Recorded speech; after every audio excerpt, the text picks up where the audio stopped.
Hello. Hello. Oh. I had my stream open on my phone. Double my audio. How's it going? How's it going, everybody? All right. So today, for the stream, I'm doing the Patreon deck reviews for October. And I'm not going to, rush it, but I'm going to try and keep the pace brisk because we have quite a few decks to go through. Thank you to all my patrons, by the way. But yeah, we have a lot of decks to review. What is up, everybody? Oh, thank you, Guru, for becoming a member. Yeah. Yeah, I have memberships. It's just for the emotes on streaming. I don't have any other specific bonuses for it yet. Maybe I'll add more things later, but for now, if you want to use the Trinket Mage emotes on YouTube, this is the only way to do it. I literally cannot make the emotes free. Hello, hello. Alright. We got a lot of decks to go through, so I'm just going to get started. Well, I know it's... Well, hopefully it won't take too many days to get through this. Hopefully we can do it, now. Okay, so this first deck by Cubi Phantom is really great. So just as like a, how these deck reviews work. The sideboard is things I'm suggesting you add in. The maybe board are things that I have recommended you cut. Yeah, thank you. It is another way to support me. Thank you. I really do appreciate it. So let's start with this list. And this list was pretty difficult to actually come up with changes for. So it's an Essex Gata the Tree deck, but the front side of this is basically meaningless. The back side, which is at the beginning of your upkeep, you flip cards until you hit a creature or planeswalker, put it on the battlefield, right? The deck only has one creature and no planeswalkers, which is Progenitus. So the goal of this deck is you cast the Prismatic Bridge, and then you hit your upkeep, and you flip into Progenitus, and then you Progenitus Beatdown, which is cool. This deck is very sweet. I love it. So, looking at this list, there's a couple of fun things, like you can give it Exalted and stuff. It's cool. Here are my cuts. Wayfarer's Bauble. It's kind of slow. We're in green. There's a better ramp already. Yo, what up, Darth Megan? Glad he could catch the stream. Summer Bloom. I'm not a huge fan of Summer Bloom with no, Crucible or World effects, because you can't make full use of it unless you have 3 lands in hand, which just makes it inconsistent, Rush of Knowledge. I get it. If you have Progenitus out, it draws you 10 cards. That's fun. But if you have Progenitus out, hopefully you're winning already. So, I don't know. This seems a bit win more. Mana Reflection. What are we doubling into? We actually, other than the Progenitus and City on Fire, nothing here is that high mana value. Star of Extinction, I guess. We don't have any X spells or that many big spells to ramp into. I don't think you need a mana doubler. Good evening, Zenderfuss. What time is it for you over there? And lastly, Fog. Plain old Fog. Oh, my icon's over it. Plain old Fog is very much I don't know. It's just too low impact. We're in 5 colors. There's better things to do. Okay, so Zendikar Royal. I felt like you might have needed a couple more chump blockers or ways to just not die. And this gives you that on, a pretty cheap enchantment, and you'll make a bunch of tutus. Siphon Mind, I think it's better card draw than Rush of Knowledge. It'll draw you 3 cards pretty much all the time. It's pretty great. Yeah, it is 5 o'clock somewhere. Afternoon, Cypher 40. Ramping Growth, I think, is just better ramp, or more consistent ramp than Summer Bloom. And then Scapeshift and Maze's End. You had Maze's End in the, maybe board when you sent in the list, when you submitted it. And I think this is a fun alternate win con. You can Maze's End, and then use Scapeshift to get all the pieces for it, and go for a win. And then Scapeshift has synergy with, Zendikar Royal as well. I think it could be kind of fun as, an alternate win con. You play Scapeshift, Maze's End. So, yeah, a cool deck. I love seeing funny ways to use the prismatic bridge. But yeah, those are my cuts.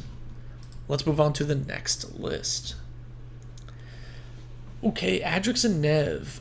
Team Rocket is blasting off again by Umami Suicide. Alright. This commander is pretty sweet. It doubles all your tokens, basically, right? And then this is a food adjacent deck. It's not like fully in on the food plan, but it has some food, treasure, academy manufacturer synergies, right? And the list overall is like pretty good. Here's a couple of cuts. Rally the Galadriborn. I think he's just worse than Spitting Image. I know it's more mana, but Conspire is kind of difficult to do. It just forces people to want to block whatever you conspire onto. Whereas Retrace lets you make more copies more consistently. So I think this is just better. Oko the Ringleader. I don't think this card's very good. Every time I've seen it, it's very mid, very weak, very low power. There's a couple of patrons that played it, and I think I cut it from most of the list. Gore Moldruk is the only acceptable addition. That commander is pretty sweet. That's the Salamander guy, right? Incubation Druid. I don't really know what we're ramping into. We don't have counter synergy that much in this deck. Seems kind of meh. Guff Triplets. It's kind of funny, I guess. I think it's a bit win more. Biomass Mutation also really win more. And we're making a lot of things that are tokens that are not creatures. So it doesn't even buff up like when we have Academy Manufactor going, this isn't a win con. So a couple of additions. We actually have a lot of instants and sorceries, like 26 in total. Trail of Evidence makes more clues, great with the stuff. Spitting Image, I talked about that. Spell Swindle makes treasure tokens, it's pretty sweet. You bought 30 Salamander tokens? Oh my god. That's awesome. It's such a cool commander. I kind of want to try him at some point. Lonus, if we're doing clue stuff, this lets you do more clue stuff. It's really great. You steal creatures. What's not to love? And then Rampage the Clans. I'm going to talk about this card a couple times during this stream, but Rampage the Clans is so sweet. You blow up all the artifacts and enchantments, and then for each permanent destroyed this way, you make its controller makes a 3/3, right?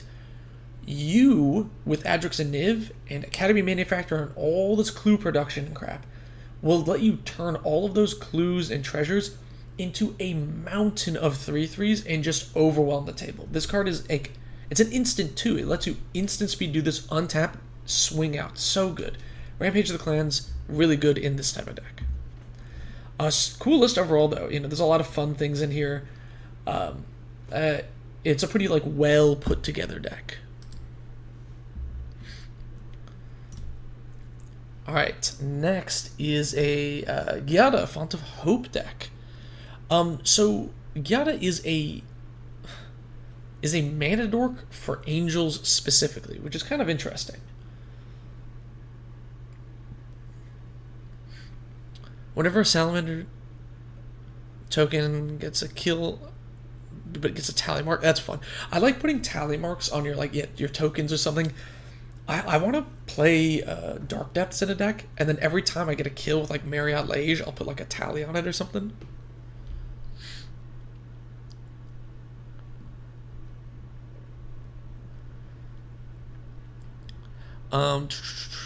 This deck was pretty sweet. It's Angel Tribal. It's kind of what we what you expect from Gata. There's not many other ways you can take this commander. So we have a couple of cuts. So one, Thalia, not an angel, doesn't really fit with the theme too well. Pristine Angel, so I cut a couple of the top end cards because our curve was really high. It was really high. There was too many high cost cards, I think. So Pristine Angel, I think, is just one of the worst ones. So that one's getting axed. Monologue Tax, this card sucks. I think it's really bad. It doesn't trigger often enough, and it's just, we're not even a treasure deck, so it's not like we get that much extra value from it. Elishnor, we're already playing big angels, and our commander makes them bigger. We don't really need an Anthem. It's also not an angel. Achroma, 2 win more, 2 high cost. Fun card. It's just we got a lot of already high cost things. Things to add: a little bit more lands. So I added some MDFCs: Witch Enchanter, Razor Grass Ambush. Sheltered by Ghosts. I thought you could use a little bit more removal in a mono white deck like this. And this, you can put it on one of your angels. It gets +1/+0, lifelink, ward 2. It's great. Put it on a flying creature. It's an O-ring on top of that. Onto Inversion, another MDFC. It's also a board wipe. This card is phenomenal in mono white.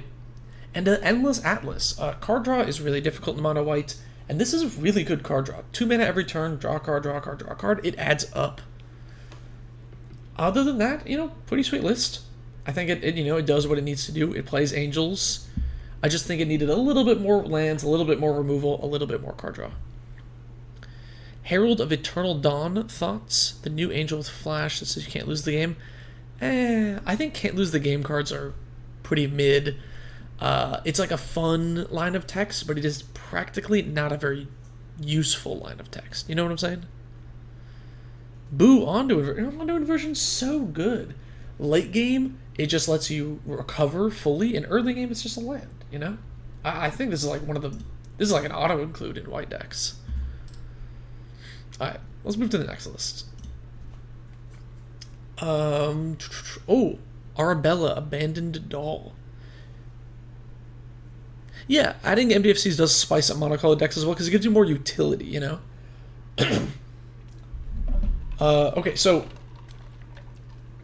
man, this deck was such a blast to go through. It's so cool. All right, this deck by Helium, super fun. It is Boros, like Hate Bears stacks, and then it uses the commander to just boom, punch really hard and just knock your opponents out. We're playing Stony Silence, we're playing Rest in Peace, we're playing Deafening Silence, we're playing Blood Moon. Like, oh my goodness, this deck is awesome. We're playing Assemble the Players. It's so sweet. And it's all these like cheap, low-to-the-ground Hate Bears. This is a cool deck. Couple of cuts. Swords, Path, screw it. Who cares about these cards? We're trying to get in low on the ground. Like, if they already have their big thing in play, we're not doing anything right. And we have other more flexible removal that I think you want to cast anyway. So I usually don't recommend cutting removal, but let's punch harder, Look at all these stacks. Yeah, exactly. Crack 2 Valgavoths from a pack because you don't have a deck for it. Oh, that's easy. Just put Valgavoth at the helm. I also went down 1 mountain, added an Arena of Glory. It's a haste enabler. It usually enters untapped in this, very budget mana base. So, Arena of Glory, pretty great. Hazard's Monument. I recommend cutting it. We actually don't have that many red creatures. So like the cost reduction's kind of mid. And then the looting is okay, but it's like, I think there's better stuff. And then Disenchant. Again, not usually a huge fan of like cutting removal, but I really think we just need to get more stuff to like push through damage. So how are we pushing through more damage? Fell the Mighty, often a one-sided board wipe. I know it's a lot more mana than swords, but in the later portions of the game where you want to swords their big creatures, instead, just Fell the Mighty, clear all the big creatures, and then swing in for damage. Rabble Rousing. Whenever you attack with 1 or more dudes, you make that many 1/1s, which really cranks up the damage with this commander. And then if you control 10 or more creatures, you can cast the Hideaway card for free. Honestly, even if it didn't have Hideaway, that first effect is pretty good. Break Through the Line gives your low power creatures haste and unblockable. That's exactly what we want in this deck. Assemble the Legion, a little bit more ability to like grind into the late game. That's the problem with like aggro decks, because like you're gonna hit the late game, right? Unless your deck is like so much faster than everyone else, by the time you get to the 1v1 and you've killed 2 players, you're in the late game at that point. So Assemble the Legion helps you get there. And then Arena of Glory, like I said. Dawn Dusk is, a great call for this. This was already in the desk. It was pretty good. Wish it was more socially acceptable to play Stacks. Yeah, Stacks is cool. I've been working on a video or thinking about it for a long time about Boros and Stacks specifically. It might come out in like 2 more months. I've been working on it for a long time. Blood Moon doesn't mean you can't run on bases, it just means you need basic planes. Yeah, exactly. I agree. I agree. That you could. There's a lot more cuts we could make. We could cut. Honestly, you could cut all the mountains for duels. You know, things that tap for 2 colors. Because with a Blood Moon, it's just a mountain at that point. You know. Opinion on those, you can't. You can have any number of this card in the deck. How many should you run on average? It's gonna depend because each of those is very different.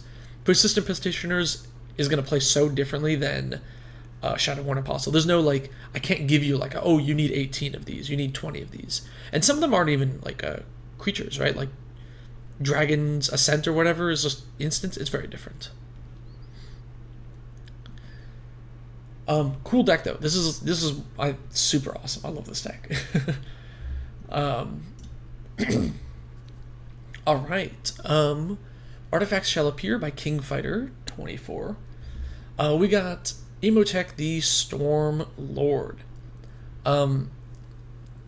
Lets you buff artifact creatures, and then you makes artifact dudes when artifacts leave your graveyard. This deck looked pretty sweet overall. Lots of cool stuff in here. There are, you know, a lot of good things.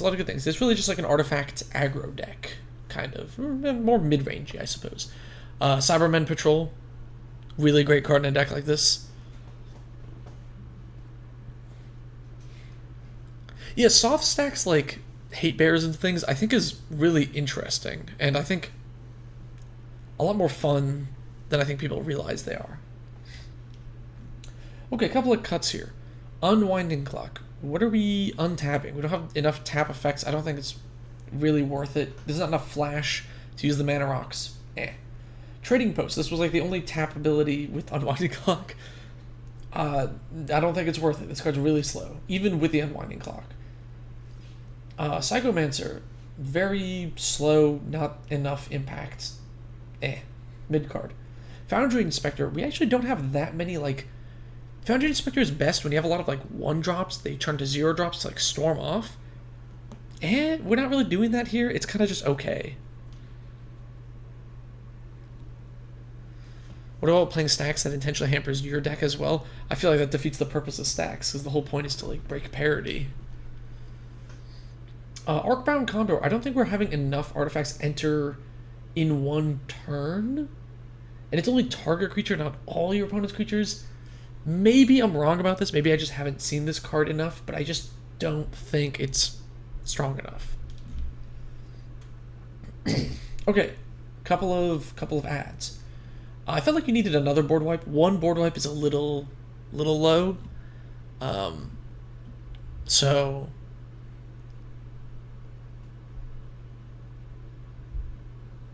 no, but, you know, one board wipe. Oh, hey, you just got into Magic and watch my content. Hey, thank you very much. Well, I hope you enjoy the content. I'm glad you can catch the stream. So this board wipe is pretty fun. It's you lose X life, create X Power Stone tokens, then all creatures get -1/-1 for each artifact you control. It's really easy to turn this into like a board wipe, and then it also can make Power Stones if you need. Yeah, I don't know how to pronounce this. Whatever's Devastation, great card. I felt like you needed a little bit more mana. It was only like 34 lands. One Hagra Mauling could be great. Ghost Vacuum is pretty sweet in this. Hello, Crimson. How's it going? I'm doing good. How are you? You've played against win-conless Lavinia stacks. Pure misery. I mean, but that's not like you can build win-conless anything. That's not like a stacks problem, right? I can play win-conless Baral with like 35 counter spells, and it will be very annoying for like whoever I decide to just delete out of the game with all counter spells. But you know, that's not like a stacks problem. That's just like people should be playing to win the game problem. Ghost Vacuum is great in this. You can exile your own things, your own creatures to make dudes, and then you can put them into play. Kind of cool, right? And it's graveyard hate. Endless Atlas. I felt like you could use a little bit more card draw. It's great in monocolor decks, and it's an artifact. And then instead of this Condor, I honestly think Amarix is better. It swings, you discard cards, you give a creature -X/-X, or X the number of artifacts you control. It's the number of artifacts you control plus artifacts in your graveyard. This will blow up creatures. I think it's pretty strong.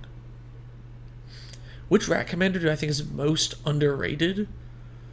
That's a good question. I don't know. Rats are really popular, so they're all like... Is there like a not popular rat commander? I can't even think of one.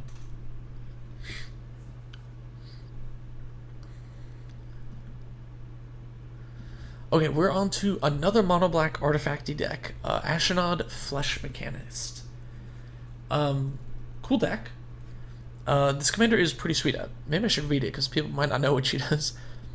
This Ashnod, it has Death Touch, and whenever it attacks, you may sacrifice another creature. If you do, you make a Power Stone.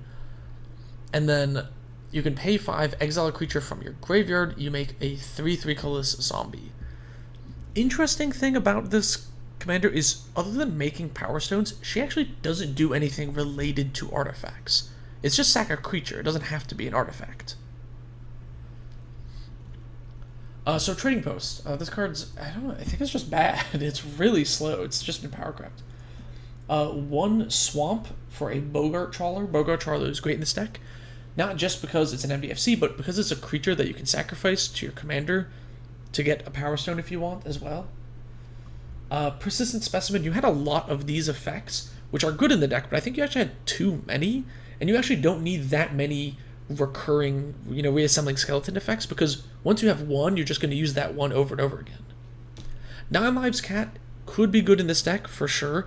I didn't want to add it because it hasn't come out yet. I'm not going to add anything that hasn't released yet. And then this one, this is just way too low impact. It's just 2 bodies. That kind of sucks. This also too low impact. We're low to the ground in this deck. I don't know what we want the treasure for. Sir Conrad. I think this deck needed more oomph, a little bit more damage, Yeah, Bogart Troll is so good. In a deck like this that cares about sacrificing creatures, it's way better than Bojuka Bog. So Sir Conrad lets us get a little bit more damage in. I felt like that was necessary. Phyrexian Triniform, same thing. Like, looking at this deck, like, how are we taking out players? I feel like it's too dirtily too slow. We need more damage. So Phyrexian Triniform, Mimic Vat. This is a great Mimic Vat deck. You get to attack, kill your Noxious Gearhulk, put it under the Mimic Vat, make a copy every turn, and then you can sack the copy to make Power Stones. The Power Stones let you pay for the Mimic Vat activated ability. It's pretty sweet. Herald of Anguish. This card is awesome. 1, it has Improvise, so it's a use for your Power Stones. And it lets you sacrifice artifacts to give creatures -2/-2. And hey, look at that. There's a colorless on the activated ability. You can tap a Power Stone to pay for that, sack the Power Stone, give a creature -2/-2.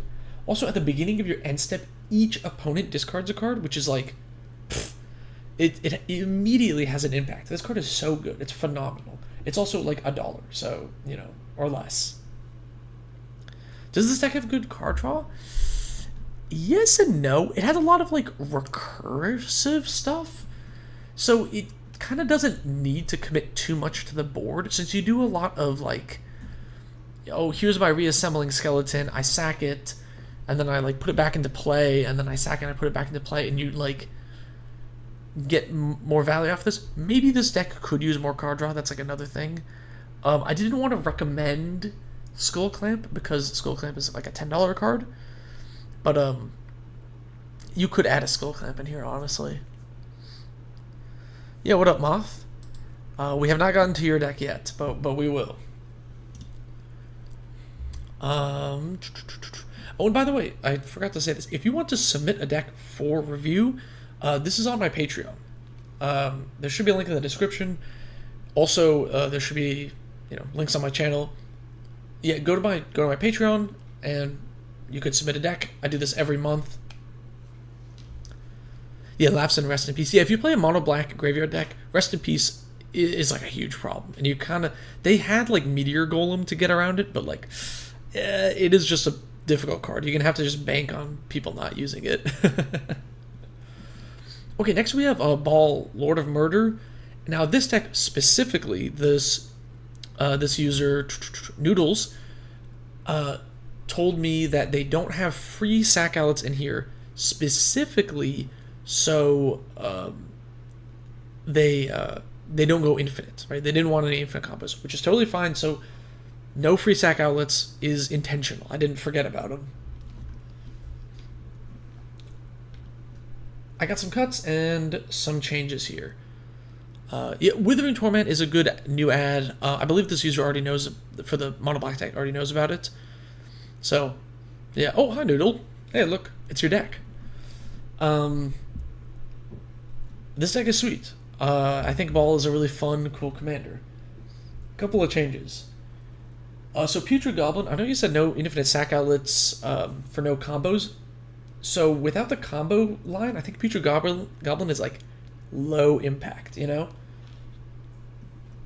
And then Skyshroud Claim, Rampant Growth, Nature's Lore, all getting axed in favor of Mana Dorks. I feel like usually I'm not a big Mana Dork guy, but in this deck, we want sack fodder. So the Mana Dorks pull double duty. And I think that makes these like quite a bit better. And then I think this guy's like way too slow. So Mana Dorks for your land ramp, I think, is a good switch. Yeah, holy drip cards. I know, right? There's a lot of cool, wacky art in here. And then two big changes. I think Zoyawa, Lava Tongue, would be great in this deck. You're gonna trigger Descend a lot, and it does. This card's really annoying. If you've never played against this card, it is actually quite powerful. It's really good. I have a friend that plays this as their commander, and it is really strong. Oh, you want to join the Patreon to have me check out your Stacks deck? Yeah, I mean, I love Stacks. I would love to see your Esper Stacks deck, you know?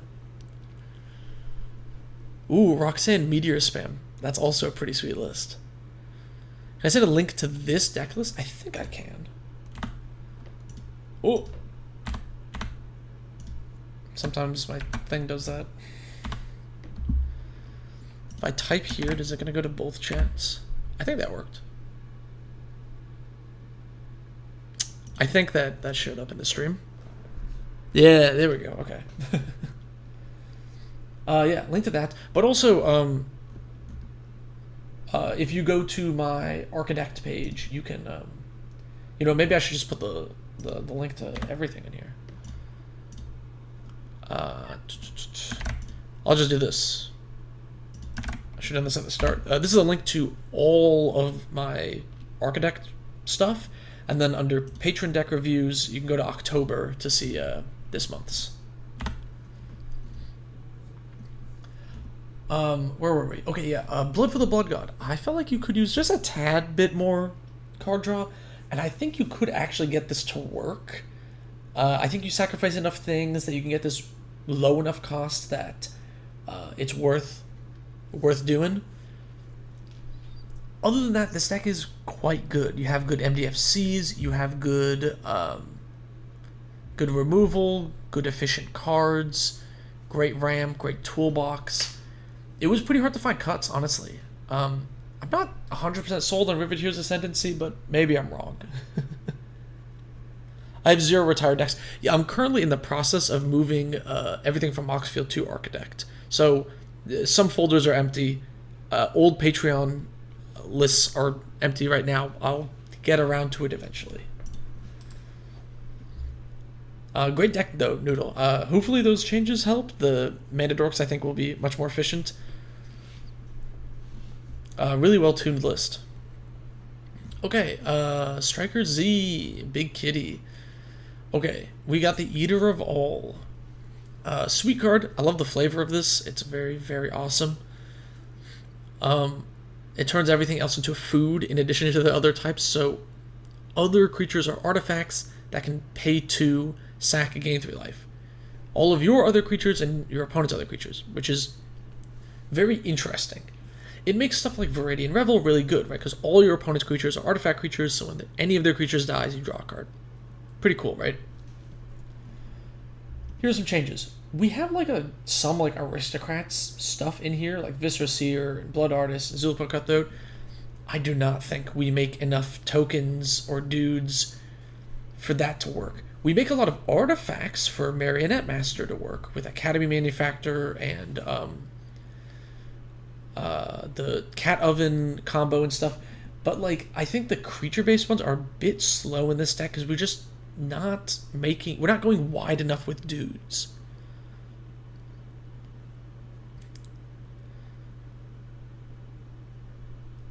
Decks are never finished. Yeah, exactly. Decks are never finished. Always keep tinkering. Yeah. Sorcery Ramp because you had it lying around. Yeah, I mean that's fair. A lot of people send me in lists that they're like, this is stuff I lying around. What should I change? So I think that's perfectly normal. But I think with this deck here, we're making a lot of clues and not clues, food and treasures and stuff. So I think the creature-based ones are a little slow. Sky Shard Claim also a little slow. It doesn't fit with our curve very much. And Abrupt Decay, maybe this is a meta call, but I don't think so. It doesn't hit enough permanence for me to run this in a random deck. Couple of changes. Rampage the Clans. Hey, look, we're talking about it again. This is hilarious, because all your opponent's creatures are artifacts. So you just turn all of their creatures into 3/3s. Their commander, now it's a 3/3. Their biggest creature, now it's a 3/3. Same with your stuff. And then it makes your commander huge as well, because it doesn't hit your commander since your commander isn't an artifact. Mazarak Death Priest. You want a finisher? Something more than Zulaport Cutthroat? I think that this is just going to be way, way, way, way, way, way better. This will just take out players. I think this is where we want to be for finishers. I wanted to throw in one more land. I felt like you could use a bit more mana. Felder Profane is a great MDFC.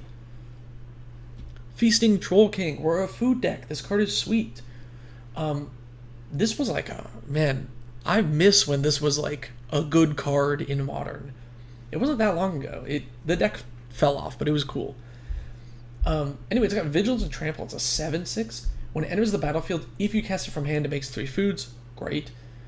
But you can also sack 3 foods to put it from your graveyard to the battlefield. It's pretty great. Yeah, Bane of Progress is awesome in this list. Who's question marking Bane of Progress? Oh. I thought you were questioning why it's in the list. Yeah, no, it's already in there. Yeah.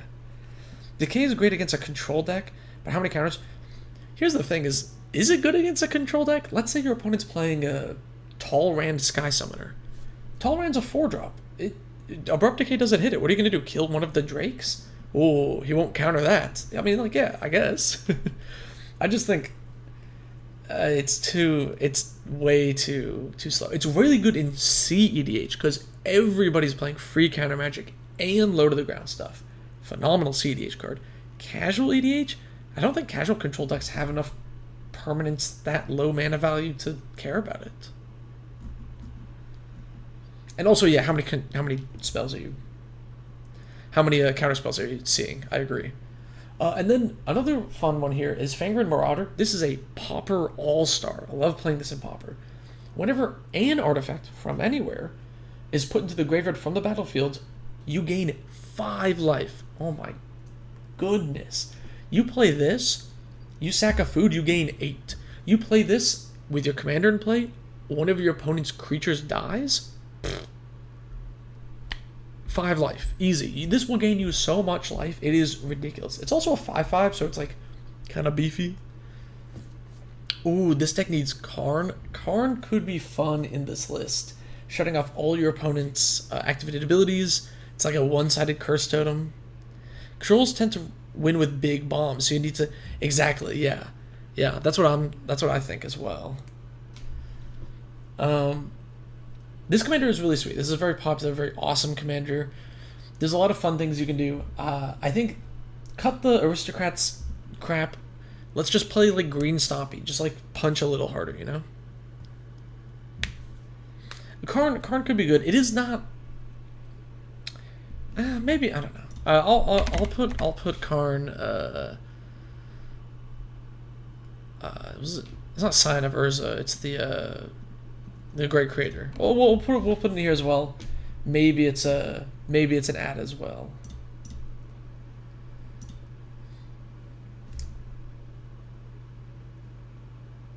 I don't know. I don't know. Maybe. The problem is the minus is useless in Commander. And it's like, how much do you want a one-sided curse totem? I don't know. I'm iffy on that. Making a 6 eggs dex? Oh, 6 is the Commander. Oh. That could be fun. That could be fun. Good salvaging station deck. Okay, we got Baby Burn by Cupcakes. This is a Keranos God of Storms deck. One of my personal favorite commanders. This deck is a little all over the place. It's kind of interesting. It's like, is it mid-range? Which is a fun way to take Keranos. So, yeah, here's a couple of things. Sudden Demise, I think it's too niche. It's really good against monocolor decks, but like, New cat thing from Bloomburrow? What's the new cat from Bloomburrow?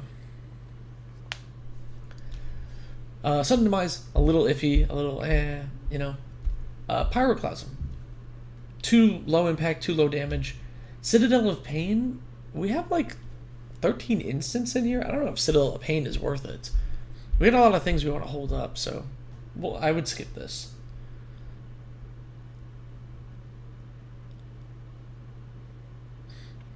Cool question. How does submitting decks for these streams work exactly? I know it's through Patreon.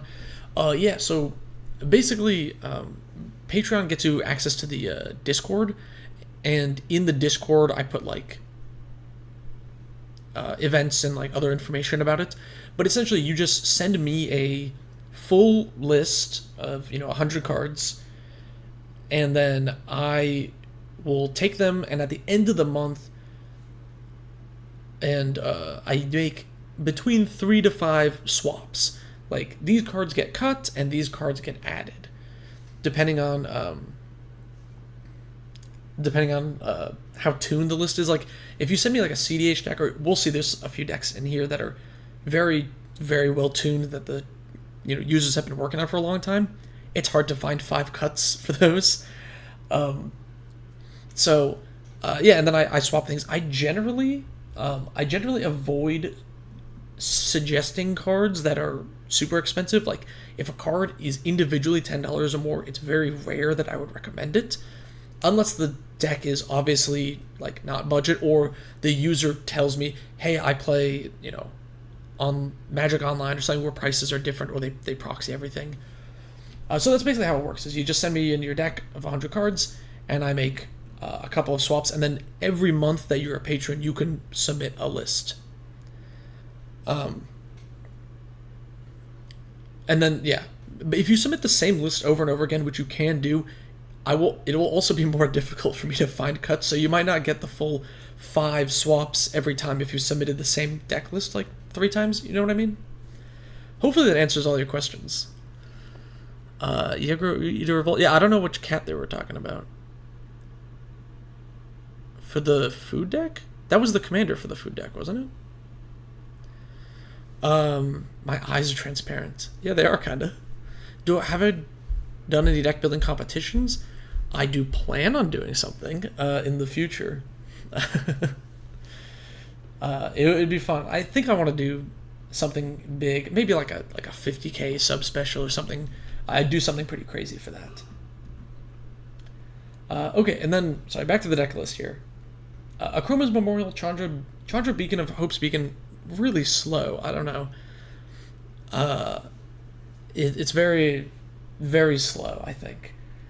Akroma's Memorial, I don't think we need this card. Yeah, it gives a bunch of keywords, but like, I don't know, we're kind of just beating down with mid-rangey things anyway, and it's not like, I don't know, I just don't think it's like super impactful. It's also a $50 card.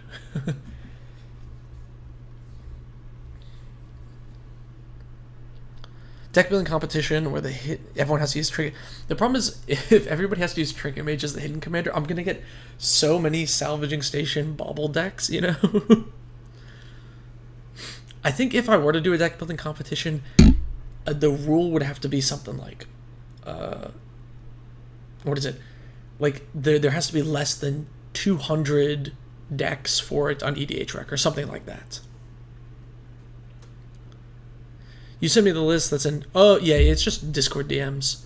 I should probably have a more organized way, set up a bot to do that, but I just do Discord DMs to have people send me the list, and then I have like a spreadsheet where I like put all my notes and stuff. You just realized I'm a Skitari. Yep, I am. I am. I love 40k, so. Only mono decks, that could be a rule. That could also be a rule too. Only partners, but they have to have less than 50 decks on EDH Rec would be really funny too. I don't know. That's something to think about later. All right, what am I adding to this? Bloodwater Entity is pretty sweet with Keranos. It lets you set up a guaranteed bolt if you need it. It's got prowess as well. It's a flyer. Chandra's Incinerator. We're dealing a lot of non-combat damage here. This is a really good way to make use of that. Electro Dominance. It's more burn, which is kind of what this deck is trying to do. And as far as burn spells go, when you get to like burn someone for 4 and then also cast a Factor Fiction, it's kind of awesome.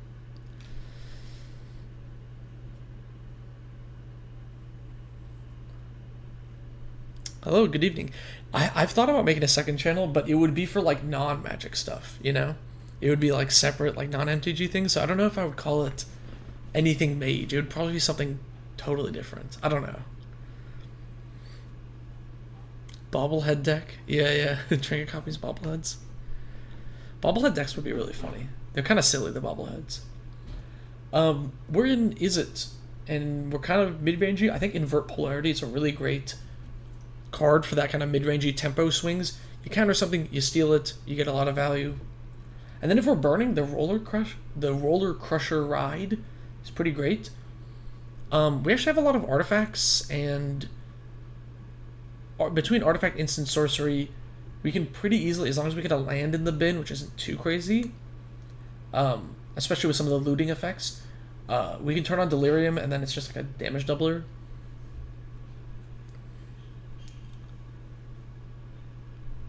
Do what? Make a second channel? I've thought about a second channel for like video essays on other topics.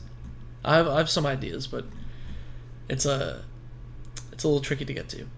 I didn't get my overall thoughts. Sorry, I'm getting lost in the sauce here. Overall, this deck is kind of a cool mid-rangey list. This user I know specifically has been talking about this card and like utilizing this. I think there's ways we can get more value out of it. I think this could be more of a Is It burn deck. There's a lot of cool stuff we could still be doing. I think I'd love to see you tune this list a little bit more and then submit it again. What do I think of Age of Sigmar? I've never played Age of Sigmar. I'm just more interested in 40k. I think the lore is just more my speed. Okay, Chamelia, the Seed Miser by Funky.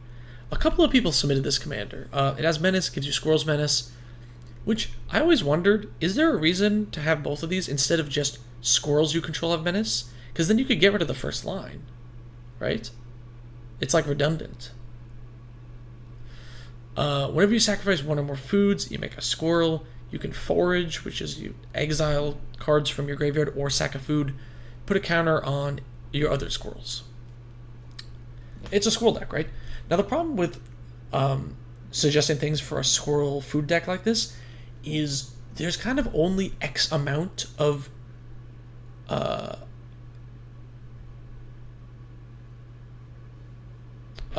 Sebastian, did you miss yours? Which one was yours? What's your username on Moxfield or whatever you sent it through? I'll do a brief look at it afterwards if it was one of these. So the problem with making changes for a squirrel food deck like this is there's only X amount of like good squirrels, and you kind of have all of them already, you know. So I wanted to focus on non-squirrel and food things. Well, one, I did say cut this. This card sucks. It's way too slow. 5 mana for this effect? Ugh. Song of Freyalise.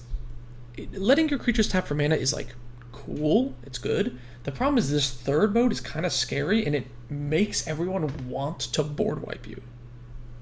And it gives them, like, 2 turns to do so. I think you don't want that heat, you know? So I think Song of Freyalise is kind of bad. Just remember, really really good, powerful card in colorless decks and other formats because it gives them access to removal.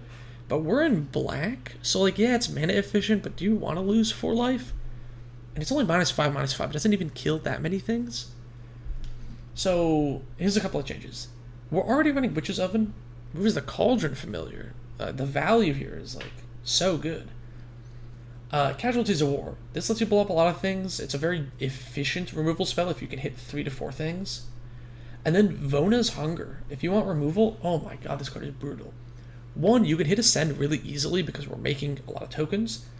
And then it causes each opponent to sack a creature, but if you have the City's Blessing, they instead sacrifice half of their creatures.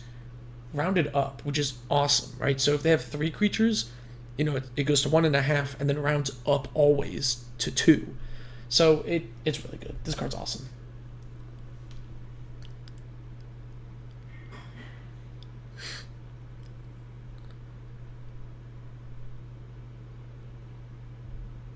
I've had a couple of friends tell me that they like Age of Sigmar more. But ultimately, with model building games like that, the coolest things is the models themselves, and I like the 40k models aesthetically more. Why am I an architect? Ooh, I'm thinking of making a whole like a when they make it so that YouTube Shorts can go to 3 minutes. I do want to perhaps make a video explaining why, but the big reason that I'm on Architect over Moxfield is because of folders. Like, oh my goodness, this is so obnoxious. But if you go to my Moxfield profile, you notice how I have to have 4 separate links here? Is because you can't share folders. Like, there's no way to share folders. So like, I was making these folders thinking people could click on my profile and look at them. Nope, these are private, you can't share them. There's no way to share your list of folders. Instead, you can only share bookmarks, which is basically a folder, right? But then you can't share your list of bookmarks. So like, it's just like obnoxious. This is so ridiculous. Like, what a crazy feature to not have. So that's why I'm using this, because I could actually share a folder. It's like such a basic feature, you know what I'm saying? Isn't Casualty Wars too expensive? Nah, it's a great late game card.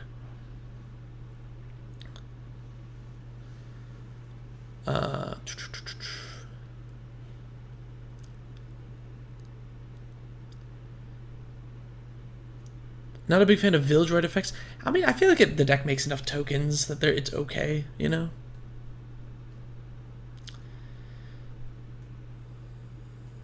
Yeah, the Great Migration is real. It's really... And here's the thing, is I'm also trying to move all the old patron lists to my other patron folders here.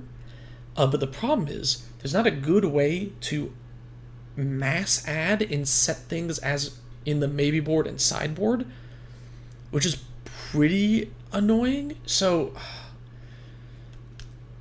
yeah, I don't know. It's not perfect, but it is better than Moxfield for what I need to do specifically. And honestly, I was talking to Snail, and Snail was like, I should give my final thoughts. Snail was like, I'm going to talk to my rep at Architect and see if there's a better way to move things over. So maybe they'll add it as a feature as well, which would be sweet. Final thoughts on this list. It's pretty good overall. You got all the good cards in there. You weren't missing anything obvious. I just think you know some of the support cards around it could be a little different, could be a little better. But yeah, otherwise, great list. You know, nothing bad to say about it. Which stars list is the one after this one. We'll do this one real quick. Okay, so this deck was kind of interesting. So it's Demon Tribal with some tempting cards for like flavor reasons that, you know, deal with the devil kind of theme. It's cute, right? My repertoire. Well, Snail is sponsored by Architect, so that's why he was like, "Oh, I'll talk to him," because they like partner with him. I am not sponsored by Architect or Moxfield. So just to be clear, I have no monetary allegiance to either of them.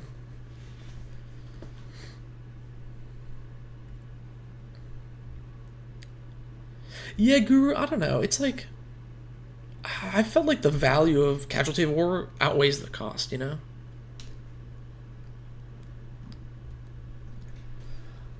Okay, so there's a couple of changes that I said, thought of for this list. The curve was a little high. Like, I get it, you want to play your big demons. There's still plenty of big demons, but I think we could, like, trim a couple of the really slow ones, like just a little bit of them, you know? So, also, Perverter of Truth, is this for the politics package? It seems kind of random. It just draws cards. There's no deals to be made. And then I cut a couple of these ramp spells, and instead went with... You had a lot of ramp, which I understand why, but I think we can trim some of it and, trim some of the curve. But Gilded Lotus, if you want a lot of ramp, I do think Gilded Lotus is like better than Thran Dynamo because it taps for your colors. Feed the Swarm, I felt like we needed some enchantment removal. The new one from Duskborn also works. Balor spotted. Yeah, Balor is crazy. This card is nuts. If you want to do politics, Wrong Turn, funny card. You can make deals with this. You pick an opponent's creature, you give it to someone else, you make a deal. It's silly. Longriver's Pull, it's a political counterspell. You can give the card to whomever you want to make a deal with. Incarnation Technique, another great politics card, and it lets you reanimate one of your big demons. Perfect. Yeah, other than that, nothing crazy to report. I think it's fun. Demons with some politics in there, and I think these would add a little bit more to the politics. We just gotta trim a couple of the fattest fatties, you know? Wrong Turn is one of my favorite cards. I need to play this more. I do want to work on a deck. I'm thinking about doing another deck brewing stream. Where I come up, because I didn't like the list that we brewed last time. It was fine. It's just that style of band control is not what I'm looking for, and I think I need Wrong Turn. All right. Next is Essex Funny Tokens by Soft Star, who I believe is in the chat. So Essex indeed is funny. I know they do need to reprint the Incarnation Technique. It is getting kind of pricey. Essex is funny. If you don't know what this does, the first time you would create one or more tokens during each of your turns. Instead, choose a creature other than Essex, and then the tokens become copies of that thing. So, if you have a Hornet Queen in play, and then you cast an Avenger of Zendikar, you make, 10 plants. All the plants are now Hornet Queens, which then all ETB and each make 4 dudes. It's hilarious. This commander is funny. This commander is awesome. So, what are we going to do here? There's a couple of things I wanted to cut. I think Sprout Swarm is... I know it's instant speed, but it is kind of a lot of mana for, 4 dudes. Not even 4 dudes. 3 dudes? It's just too weak. I know this is Myriad, but, we don't have good ways to get it to swing in, so I think it's not super worth. Am I making a video about the new commanders in Foundation? I don't know. I'm thinking about whether or not I want to do spoiler videos. They're good at the time, but they have no longevity. Because, 2 years from now, are you going to watch a Foundation spoiler video? And other people already do spoiler videos. So what am I saying, other than my unique take on the commanders? Am I really saying anything that's, too crazy? It's the same reason I'm not going to do a video on, is the new Secret Lair drop worth it to buy? Because the prof already does it. Why would they, if they watched his video on it, why are they going to watch mine, Yeah. Sorry, that was a bit of a tangent. Mystic Reflections does seem good in this deck. Is it not in the list already? Am I stupid? Did I forget it? Oh, I thought it was in the list already. Mystic Reflection. Yeah, let me put this in the list. Alright. Here's a 6th card to add. Oops. Oh, I added it to the maybe board. Excuse me. Put it in the sideboard. Here's another card to add. Mystic Reflection. I thought it was in the list. Yeah, spoiler talk feels like podcast material, Yeah, new Elsha looks really cool. Okay, sorry, back to cuts. Oko, I think this card's too slow. This card's really bad. Garrick, also really slow. What I think this deck is really missing, right, is Flash. I think a lot of people forget that Simic is kind of like the Flash color. Yeva and Savage Summoning are some of my favorites. Savage Summoning, uncounterable, makes your next dude uncounterable, puts a counter on it, gives it Flash. Super sweet.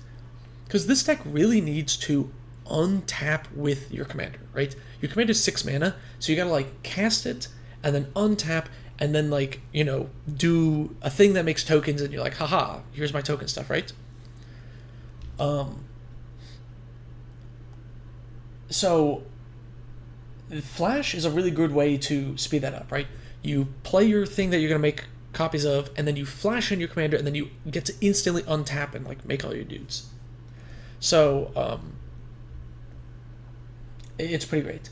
And then I feel like you could use a tad more removal, and like Trigon Predator is kind of funny because it's a creature which fits with all of your other creature-y synergy things, like Tribute to the World Tree or whatever. But also, if you turn all of your dudes into Trigon Predators and like swing at like the artifact player, you just nuke their board. It's kind of awesome. Teferi gives Flash and has Flash and also makes your stuff basically uncounterable, which is awesome. Mystic Reflection. I thought this was already in the list because it's such a shoo-in for this deck, but it kind of does what your commander does, just another version of it. And then Lost in the Maze, I thought could be like fun protection for some of your things. I think this card's just neat. I don't know, I'm kind of iffy on that. Now that I kind of forgot that to add Mystic Reflection, maybe you don't add Lost in the Maze, maybe you do.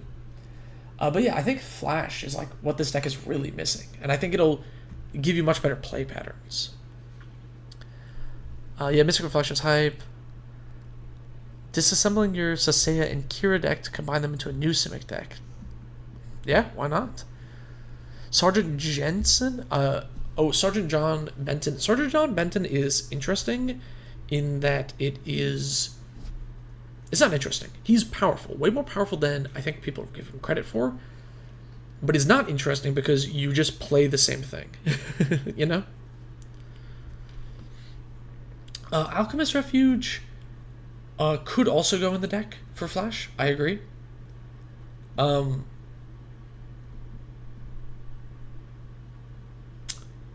Yeah.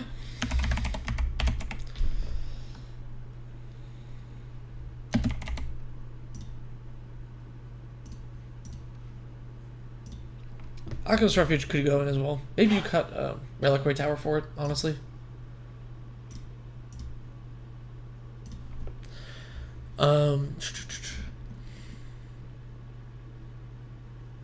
Yeah. Hopefully the Flash stuff works. Like, you know, give it a try and let me know what you think. Hello, OTD. What is up? With 16, that makes sense. Yeah, Alchemist Refuge is good. Yeah, Trigon Predator. Yeah, great card. Lost in the Maze is funny at least. Yeah, exactly right.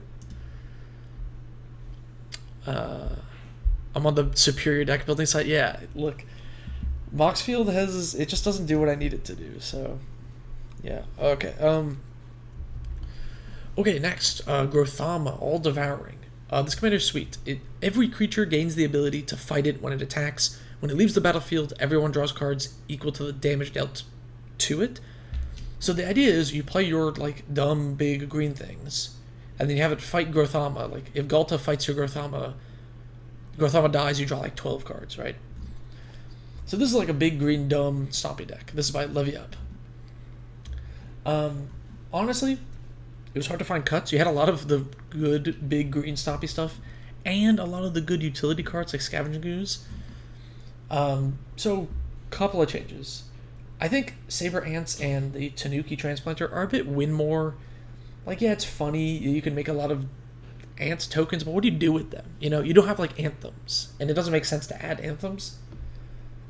And then Druid's Call, same thing. I just think they're not, like, they're just too low impact. So, what are some things that I think will give you more impact?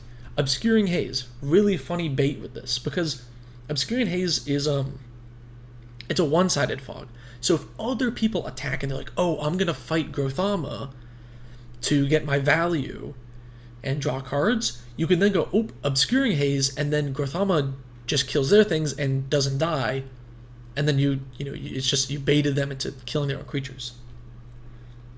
Pattern of Rebirth, really funny. You put it on your Grothama, you kill your Grothama, and then you also get to tutor a creature into play. Like, imagine using that to put Gata Stampede Tyrant into play. So sweet. And then see the unwritten. We're playing big green stuff. Let's just cheat. Like, cheat more big green stuff into play. I'm gonna talk about this card more later. You look at the top 8 cards of your library, put a creature from among them onto the battlefield. But if you have Ferocious, which is not hard to do in this deck, you get to put 2 creatures from the top 8 into play. This card is awesome.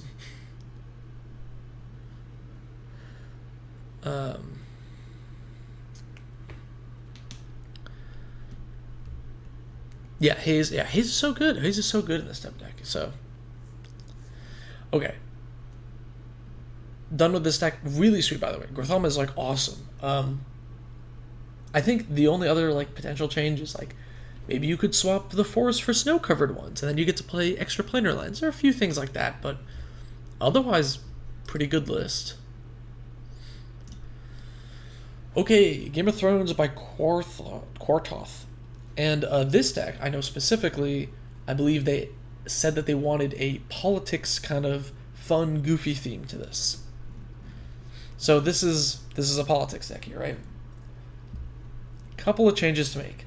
The vows. Oh my goodness, I hate the vows. The problem is they don't goad the creature. So, like, yes, the creature can't attack you, but they have no incentive or no obligation to attack your opponents. It doesn't goad them like the impetuses do. I think people will, a lot of times, just not attack. Vampire Nighthawk Scavenger, I know you have them in here for, like, to, like, get the Monarchy back, but we have so many things that just give us the Monarchy on ETB. We don't need these, like, clunky, not part of our theme cards to do so. And then Rite of the Raging Storm. Same problem with the vows. It doesn't actually force... Oh, good night, Xanderfuss. The Rite of the Raging Storm doesn't force the 5/1 to attack. They just make the 5/1, and then they can just choose not to attack with it. I don't think it works as well as you initially think it does. So what are we changing? All right, Brina, this is fun politics. It lets you draw cards when you attack. It lets your opponents draw you cards when you attack. This is a great politics thing, and it buffs up your dudes. Putting counters on Esper Sentinel is, like, phenomenal. So, great card here. Council's Judgment. You want more politics? This is good politics. This is fun removal. There's a lot of shenanigans you can do. Remember, each permanent with the most votes or tied for the most votes will get exiled. Meaning, if you can force ties in some way by making deals, you can exile 2 things. Abrina is sweet. If she had partner, this card would be crazy. Prisoner's Dilemma. You want to play politics? You want to do funny things? Prisoner's Dilemma. Boom. Easy. Yeah, this card is silly. Sadistic Shell Game. Same thing. More politics and its removal. And then Take the Bait. Golly, I love this card. People swinging at you because they want the Monarchy, and you just, nope. And you throw them all at someone else. This card has won me many games. It's very good. Otherwise, this deck looks really fun. It's like Mardu, politics with some of the Monarchy stuff as well in there. A lot of cool stuff. I think it's a cool deck. Not too many other changes I think need to be made. Maybe you could make the mana base a little better, a few more duels instead of mountains, but otherwise, or instead of basics in general. But otherwise, good list. Okay, Big Bucci has submitted Jared's Apocalypse. Okay, so this card is interesting. It's a 3/3 with first strike, but more importantly, when he dies, you exile it, and then return to the battlefield all artifacts and creatures that were put into your graveyard from the battlefield this turn. So, one of the most powerful things you can do with this is stacks. you get to play stuff like Yackle Hops. You blow up all the artifacts, all the creatures, and your commander, you get all your artifacts and creatures back. And your opponents will lose everything. And then from there, you can position yourself into a win. And this deck is also playing a lot of Planeswalkers, which are not affected by these cards as well, so you get additional value there. This is a pretty high-powered Boros stacks list. So here's a couple of cuts. Sunforger, I don't think we have enough instants and sorceries or cost reduction abilities to make it worth it. Without the ability to reduce the cost of the activated ability or equipped cost, this card is always mana disadvantage because it's 5 mana to cast a 4 or less drop. So I just don't think it's worth it. Reverence, is this a meta call? I'm kind of confused by this card. I don't think it's that useful. Loyal Warhound, why are we land ramping in a stacks deck? Faith's Reward, it's kind of like a weird backup commander. You can put like all your permanents, but it's 4 mana plus, you know, the mana cost from one of these. That's too much mana. I don't think it's worth it.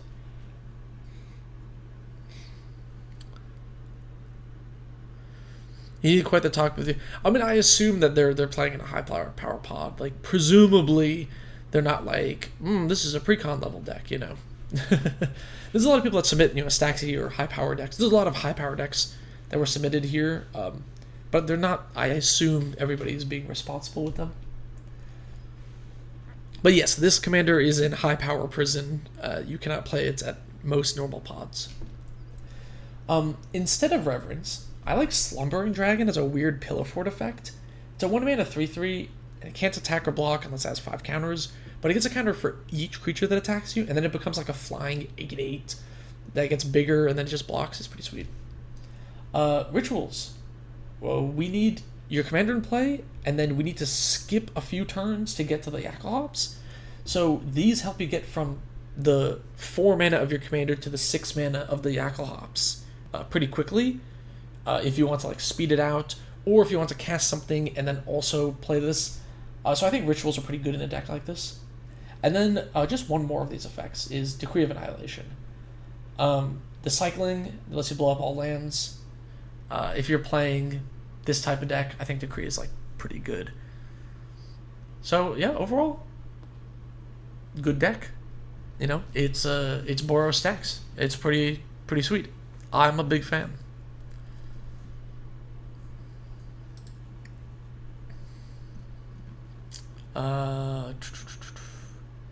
Okay, next is Again. Now, this commander is a commander that I've tried to make work and could not. And this patron also messaged me and was like, hey, I'm struggling to make this work. I agree. I think this commander might just be bad. He might just suck. So, here's my suggestions. I'm cutting a couple of these things that are just kind of like creature-y based, because like we don't have that many creature synergies. Honestly, there's maybe even too many creatures in general.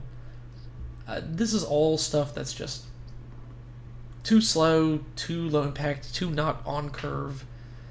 Do we need to make our enchantments have affinity for auras when we have like not that many auras, and we cheat enchantments into play anyway? Not necessary. I don't think we play enough artifacts or creatures for this to be, you know, good card draw. We're not playing that many recursive things. So here's what I'm thinking.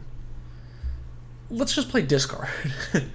You know, a bottomless pit, some pillow fort effects, oppression, painful quandary. Just force people to discard. You discarding is great because then you get to cheat things back into play by sacking, you know, some random, you know, like you can sack an Enduring Innocence, get the Enduring Innocence back into play, put the Debtor's Knell that you discarded to bottomless pits back into play.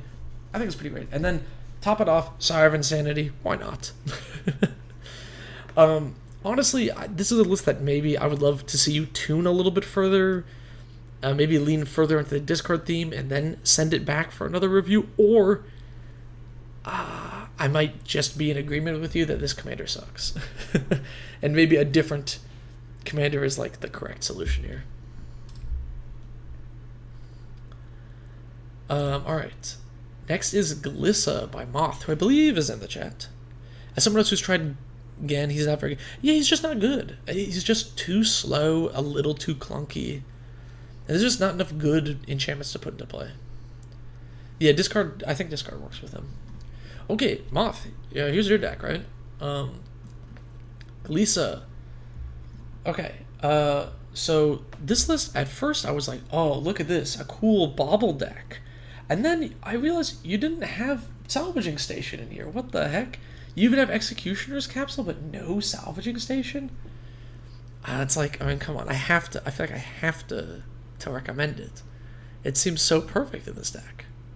No? You got, like, so much card draw? Oh, it'd be so sweet. Also, Tormod the Desecrator. Really good in this type of list. It makes a lot of dudes. It's just power on board. I think it's great. Windgrace's Judgment. This is a kind of slower, mid-rangey, a little grindy kind of deck.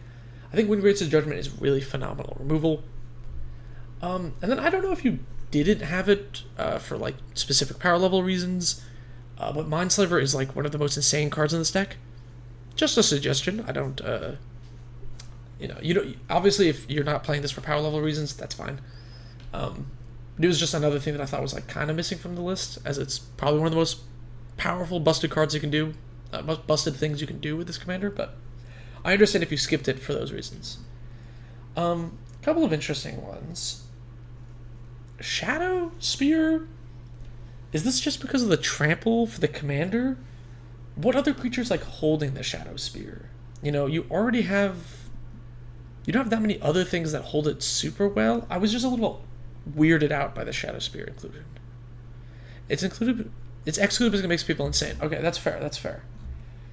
Putrefy, I think it's just worse than Windgrace's Judgment. I don't think we're in any rush to cast a 3-mana removal spell here. I think you can spend the extra mana and get more value. Patchwork Beastie, too slow, I think. You know? I think Patchwork Beastie is too slow. Like, yeah, you mill one card on your upkeep. Other than that, it's like a 3/3. That sometimes doesn't block. I think it's just too low impact. And then Nimble Right Schematic. It makes like one dude on ETB, and when it goes in the graveyard, I felt like it was a little low impact. So those are the overall changes. Otherwise, the deck has, it's got a lot of really good stuff in here. This deck is sweet. I mean, Farrakha is pretty awesome in here. Amrix is good in here. This was a list that I actually found Arcbound Condor to be a good inclusion, because I feel like you'd be triggering it a lot more often. This deck has so many MDFCs. This was a really difficult deck for me to find a chair. A really difficult list for me to find like cuts for, just because like it had a lot of the good stuff already. So I think maybe just trim some of these. I'm wondering if we want maybe more non-creature removal. Like a Beast Within could be a good addition as well. I don't know. Maybe if you don't want to do the Mindslaver, like a Beast Within, I think could just go a long way. Whoops.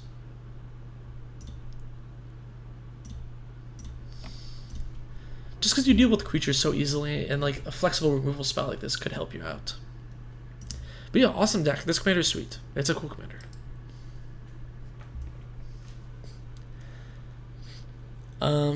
Another Golgari commander. Look at this.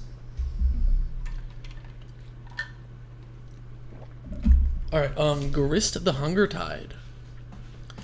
So this is like, this deck was kind of leaning a little bit into the insect stuff, but then it's also kind of like Golgari, discard and stuff. A little low on spell removal. Yeah, I hope these helps. I hope these cuts help you, Moth. So it's like kind of Golgari Sacrifice, and it's like kind of an insect deck. It's a little bit of both, which is a tad odd, but it's fine. A couple of cuts. Circle of Dreams Druid. What are we ramping into? Our curve is like pretty low. What are we gonna do with all this mana? Life in the Loam. We don't have like a land sub-theme, and like is the mill 3 really worth it? I think it's just not worth it. Bind, I'm not sure why this is in the list. It's like a Stifle, the cantrips? In green? And Avoid Fate, which is like, it's a green counterspell. What's the Oracle text? That doesn't really pull it up. It's a green counterspell, but it's really niche, you know? Oh, yeah, I changed the aspect ratio, right? So the stream looks better now, right? Alright, so here's a couple of changes. Head Shredder. Oh my goodness, this card is sweet. You're milling yourself with a grist and all this other crap. So good. Marin. You're filling up your graveyard. Why not get stuff back all the time? It's just free value. Morbid Opportunist. I felt like you could use a little bit more card draw. This is probably a good way to do it. And then Scheming Symmetry. Scheming Symmetry is really cool in Grist specifically. Because not only can you make a political deal and be like, hey, can you tutor up a enchantment removal? We gotta get rid of this enchantment or whatever, right? But then, when you tutor something to the top of your deck, you can then just plus Grist to put it in the graveyard. So it's also, if you want, it's an entomb in this deck, letting you set up, whatever you want. You can put anything specific you want into the bin, which, sets you up for your Tortured Existence. It sets you up for, what am I looking for? Just like putting an insect in the bin. Honestly, there's not that many graveyard synergy things in here that I wonder if maybe we need more ways to get stuff out of the bin. But this could use more swaps, is what I'm saying. But it lets us set up our Animate Dead and stuff, and Dread Return with Scheming Symmetry. So there's some cool things. Marin and Return, same name, and Nazguls. That's funny. Maybe if that creature might not. Yeah. Yeah, cool Grist list. Just some slight changes. Okay, we got an Oops All Permanents deck for Yarok. Except it wasn't all permanents. When I first looked at the list, there was a Genesis Wave in here randomly. Yeah, Scheming Symmetry is in the CDH Grist list as a Scuffed Entomb. Yep. Because you want to set up your, reanimating your, what's it called? Protean Hulk. Genesis Wave. Well, this was in the list, but it's a Primal Surge deck, so that had to go. Guff Triplets, I think, is kind of jank. And then Demon and Dark Schemes. If you're going to Primal Surge to put your entire deck into play, that's cool. Don't get me wrong. Awesome. Here's the problem. Demonist Dark Schemes gives all creatures -2/-2. That's not a May trigger. And Yarok also isn't a May trigger. It doubles that. So if you Primal Surge with Yarok in play, you're going to give your whole team -4/-4, which is going to make it really hard to actually swing for lethal afterwards. I mean, I know you have the Craterhoof, but if the Craterhoof is in hand or left before, then suddenly the Demon and Dark Schemes stops you from winning with Primal Surge, which is a little odd. Yo, what up, Gust? Genesis Wave is basically a permanent, except it's not for the case of Primal Surge. Is the problem. I liked your list. I've actually never seen a Yarok Primal Surge deck before. That's actually completely new to me. It makes sense. I just have never seen it. So what are we replacing with these? Frilled Mystic, more counter magic sweet. Brazen Borrower. This card has been reprinted a lot. It's finally down to $3-4. It's really great. It's a bounce spell and it's a dude. It's got flash. And then Sapphire Dragon, which is a counter spell, but it's a permanent, so you can use it with your Primal Surge. It lets you counter an opposing Primal Surge. It's pretty fun. I just have a second copy of Primal Surge, but the problem with second copy of Primal Surge, I get it, and I've seen a lot of people try this, where they have one additional sorcery. And don't get me wrong, Genesis Wave is really good in this deck, but the times where you cast Primal Surge and then you flip and you hit 6 cards and then it's oops, I just bounce myself. or stopped my own Primal Surge because I hit the Genesis Wave is a bit of a problem. Oh, somebody just mentioned Baleful Strix with no library does also kill you. Actually, that's very true. I didn't think about that. I think you have to cut Baleful Strix too, right? Because otherwise then this, loses you the game.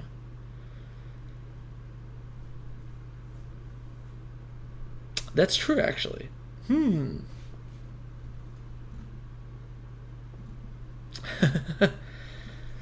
That's kind of funny. Maybe... What's a good Baleful Strix? Yeah, what's a good Baleful Strix replacement? I mean, you could do like a... It's like Elvish... Oh, what's the one that just draws a card? 2 mana... Elvish Hunter? Well, Abundance could stop that, that's true. It's not Elvish Mystic. Is it Elvish Mystic? No. That's not what I'm thinking of.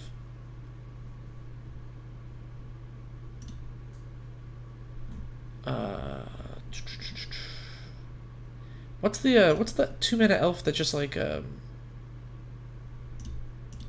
draws a card? Am I crazy? What's that thing called? Elf. Draw card. It's a 2-drop. Elvish Visionary. That's what I'm thinking of.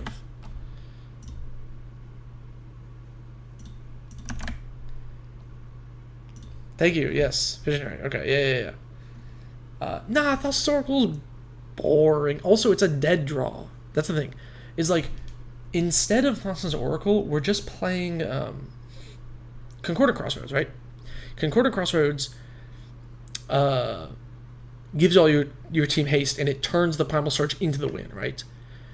Thassa's Oracle does the same thing, right? It turns the Primal Surge into a win, but Concordant Crossroads is like a real card you can play during the mid-game, whereas Thassa's Oracle literally is useless and just has to rot in your hand.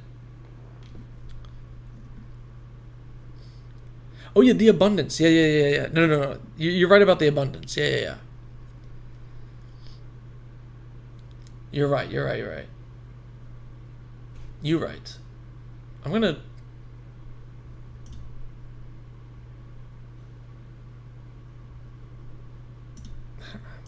There's no like main board option. I have to like put it into draw or something.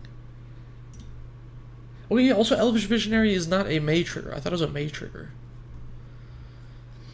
Yeah, just put in the Jace that wins from the empty library. Yeah, but that's the same thing. The Jace is the same thing. It's like useless if you draw it. Right? Like Jace, the one that like wins with an empty library is like, it's terrible. It does nothing during the mid game. You know, you need to sorry Guts, I was getting lost in the sauce here for in terms of like finding cards. I forgot Elvish Visionary is not a May trigger. Yes, Abundance does stop you from losing, so we're good with the Baleful Strix. But I wouldn't add Jace or Thassa's Oracle. I think you don't want dead cards in hand. Concordant Crossroads is like a real card you can play in the big game. Coolest, I would just, honestly, it's the Genesis Wave is like the biggest cut. And I think playing cards like this that let you turn creatures into interaction will give you like a better mid-game overall.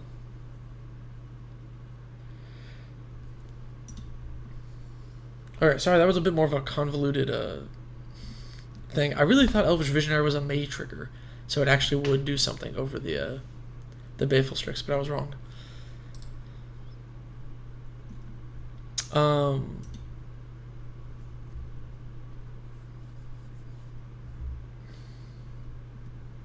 God Eternal Orchestra, okay. This commander is wacky. It's just whenever you cast a creature, it makes a 4/4 dude, right? Which is cool. 4/4 dudes are good. I should look at more adventures. Those are pretty nice. Yeah, the adventures are great in this deck. In that deck, you know, you get, you really get to. It's the best of both worlds, right? Oh, you're learning Primal Surge was a card. Yeah, Primal Surge is a very funny card. It's quite silly. Okay, so got Eternal Orchestra. Interesting card. Couple of cuts here. So I just went down one land because I thought you had actually too many lands. Your commander's only a 5-drop. It's not that hard to cast. Myojin is like 2 win more, too slow, too expensive. Resto Angel doesn't do too much with the rest of the deck. You know, you're playing you have some blink synergy, but the blinking doesn't trigger your commander. I just thought it was a bit high on mana cost. There's better things to do. A Semblance Anvil, I don't quite see it in this deck. Semblance, how many decks were there in total? I think like 42? 43? Something like that. I think like 43. Yeah, there's a lot of decks. Semblance Anvil. Semblance Anvil is a thing you can do with a Gata Ketra. If you're playing a bunch of colorless 2-drops, and then you just play Gata Ketra, you play Semblance Anvil, and then you go boom, boom, boom, make like 10 4/4s or whatever in one turn. Cool. When we're playing cards that have like triple white and double white in their cost, Semblance Anvil kind of sucks. 46, thank you. So I wanted to cut a few of these, because I think they're just kind of, maybe they're better options. 1, Welcoming a Vampire. More card draw. I think it's pretty great. Staff of the Storyteller. Really good card draw. Mono white is very card draw hungry, so we want more card draw. Staff of the Storyteller is phenomenal. I'll get to the Snow-Covered Plains. Instead of the Resto Angel, I was thinking this card. Rescuer Wigna? I don't know what this is. It has flash, and it lets you bounce another permanent to its owner's hand. Okay, so you might say, hey, isn't that like worse than blinking? But, so yes, they both dodge spot removal, but this lets a creature dodge a board wipe, and then when you recast the creature, it triggers Gata Ketra again.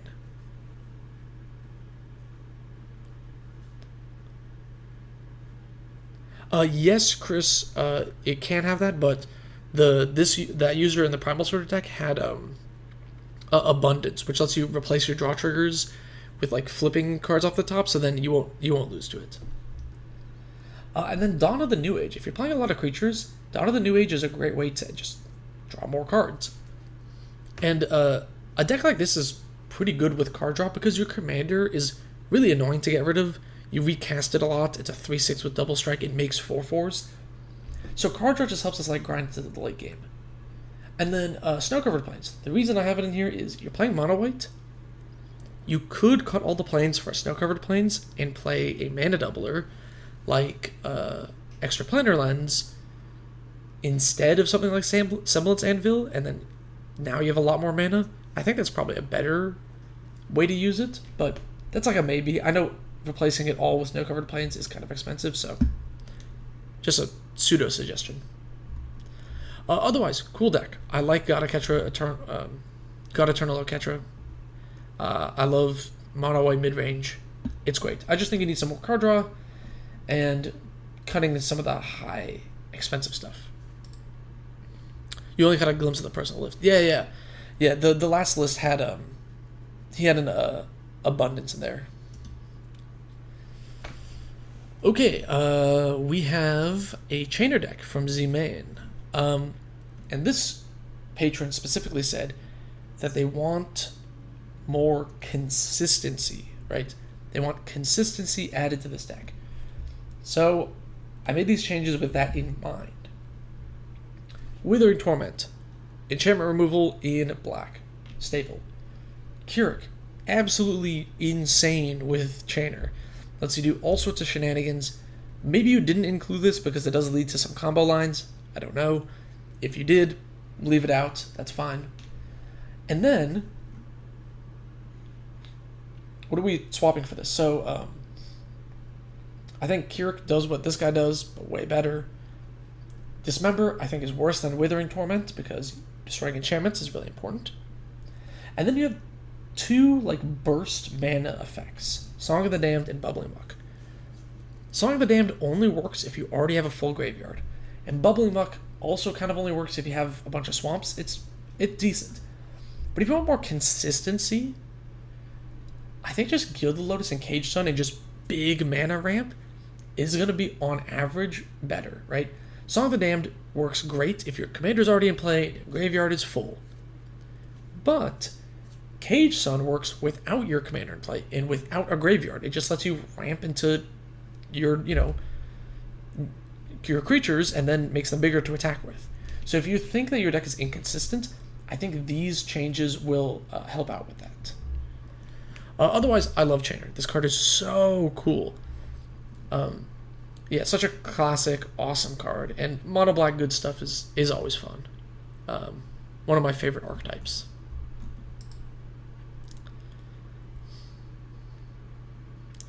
Okay, next. Oh, man. This deck is pretty sweet. We're playing a Karazakar, the Eye Tyrant deck. It's when you attack a player, you tap a creature they control and goad it. And then whenever an opponent attacks another opponent of yours, you and that attacking player each draw a card and lose a life. So it goads things, and then you get benefits for goading. And I know this user wants... you've been running Coveted Jewel in place of Gilded Lotus with good results. Interesting. I think Coveted Jewel... You need to be in a little bit more of an attacky deck for it to work, I think, but it could also fit the same role. This deck is pretty sweet. We're playing like a bunch of like silly attacking things, like Alexios, and we're playing Grenzo and Death Kiss. Like these are all awesome. And the list was already playing just a bunch of other like fun politics things, Prisoner's Dilemma, and what else was in here? Hot Pursuit is a good one. Shiny Impetus. There's a good, great goad cards and sweet things. I love this stuff. This deck. This is cool. Here are my changes. Relic Robber, I think it's just too low impact. Ultimately, it's like a 2/2, kind of Mob Rule is funny. Yeah, I agree. Liquid Metal Torque, we added a lot of mana in here, but our curve isn't that high. I don't think it's that necessary. Havoc Festival, funny. But this deck already, takes... I feel like it's going to be chunking in at everyone's life total really fast. I don't know how necessary this is.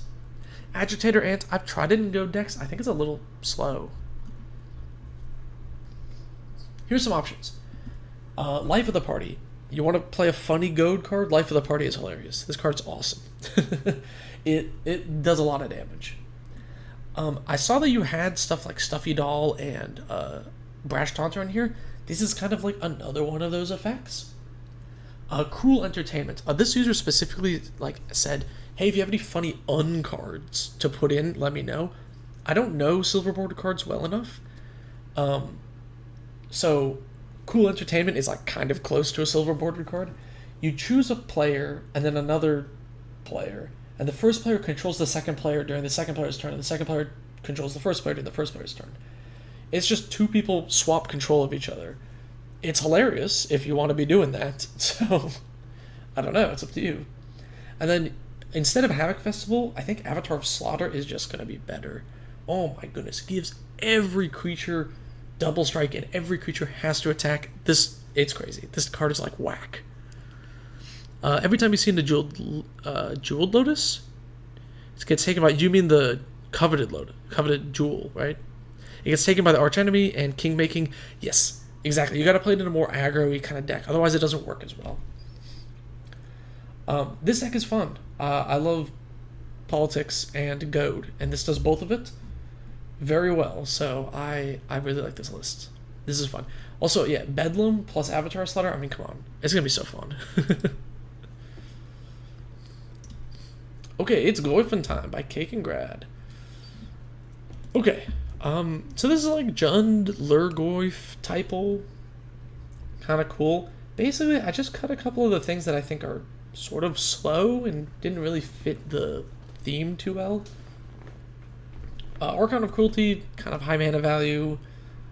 Zeatora's Envoy? I don't know. Am I off base here, or is this card just kind of bad? Not sold on it. Graveshifter, Dockside Chef, and Demand Answers are all pretty slow.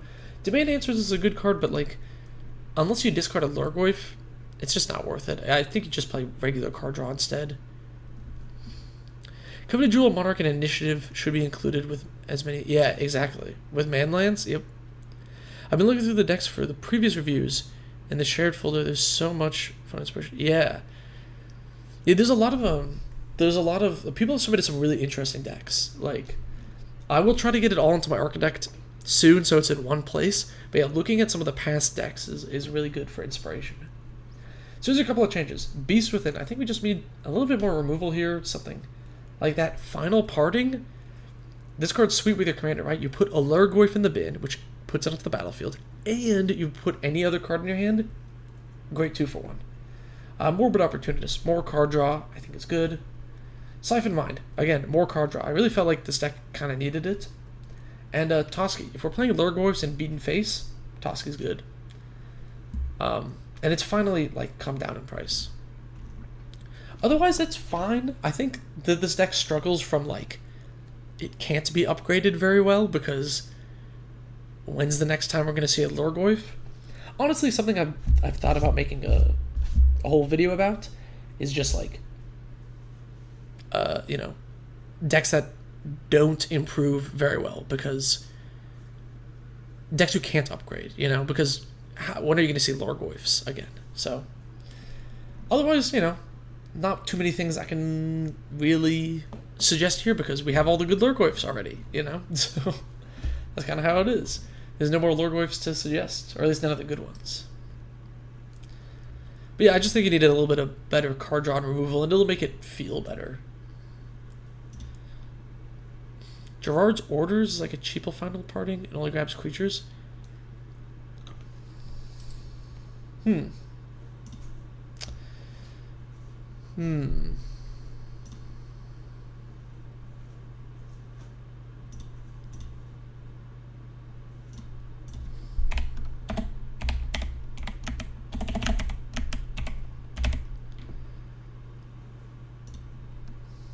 It is kind of a cheaper Final Parting, right?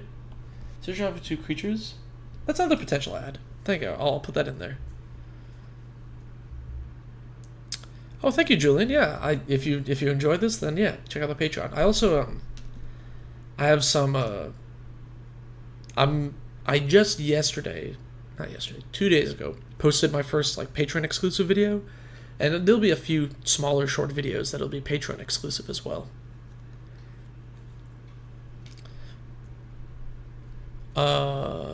What other examples of decks like that are there? The new Room Commander, right? It's a 5-color Room Commander.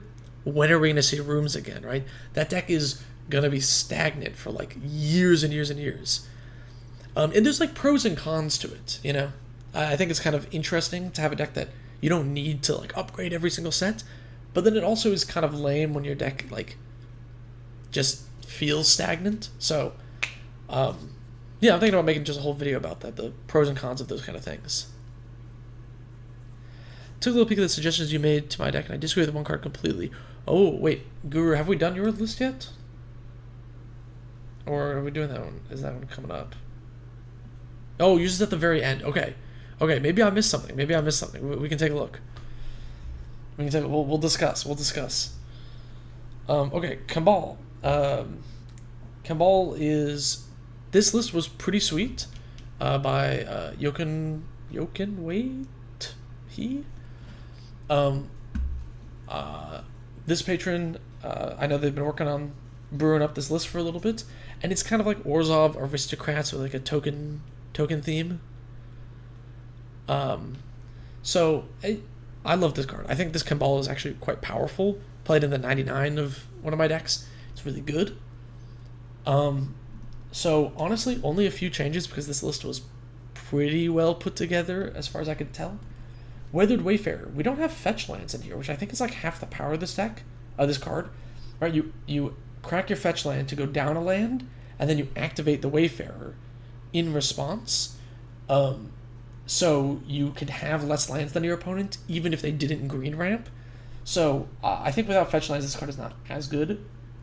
Reaper of the Abyss, really high mana value, doesn't really synergize with anything, so yeah. It's alphabetical order. You submit the Zask list, right? That makes sense.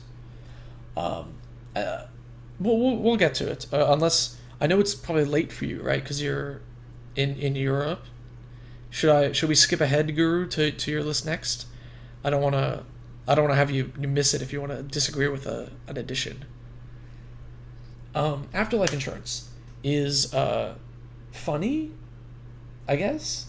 I don't know. I don't get the point of it. Is it board wipe protection? But it's not really protection. You just make dudes. I'm not sure about this. Marching duo drone. Is that the one that like untaps your creatures? Oh, it's fine. Okay, all right. Well, we'll get to yours. We'll get to yours at the end. Oh, what is this? Whenever it attacks, each player makes a treasure.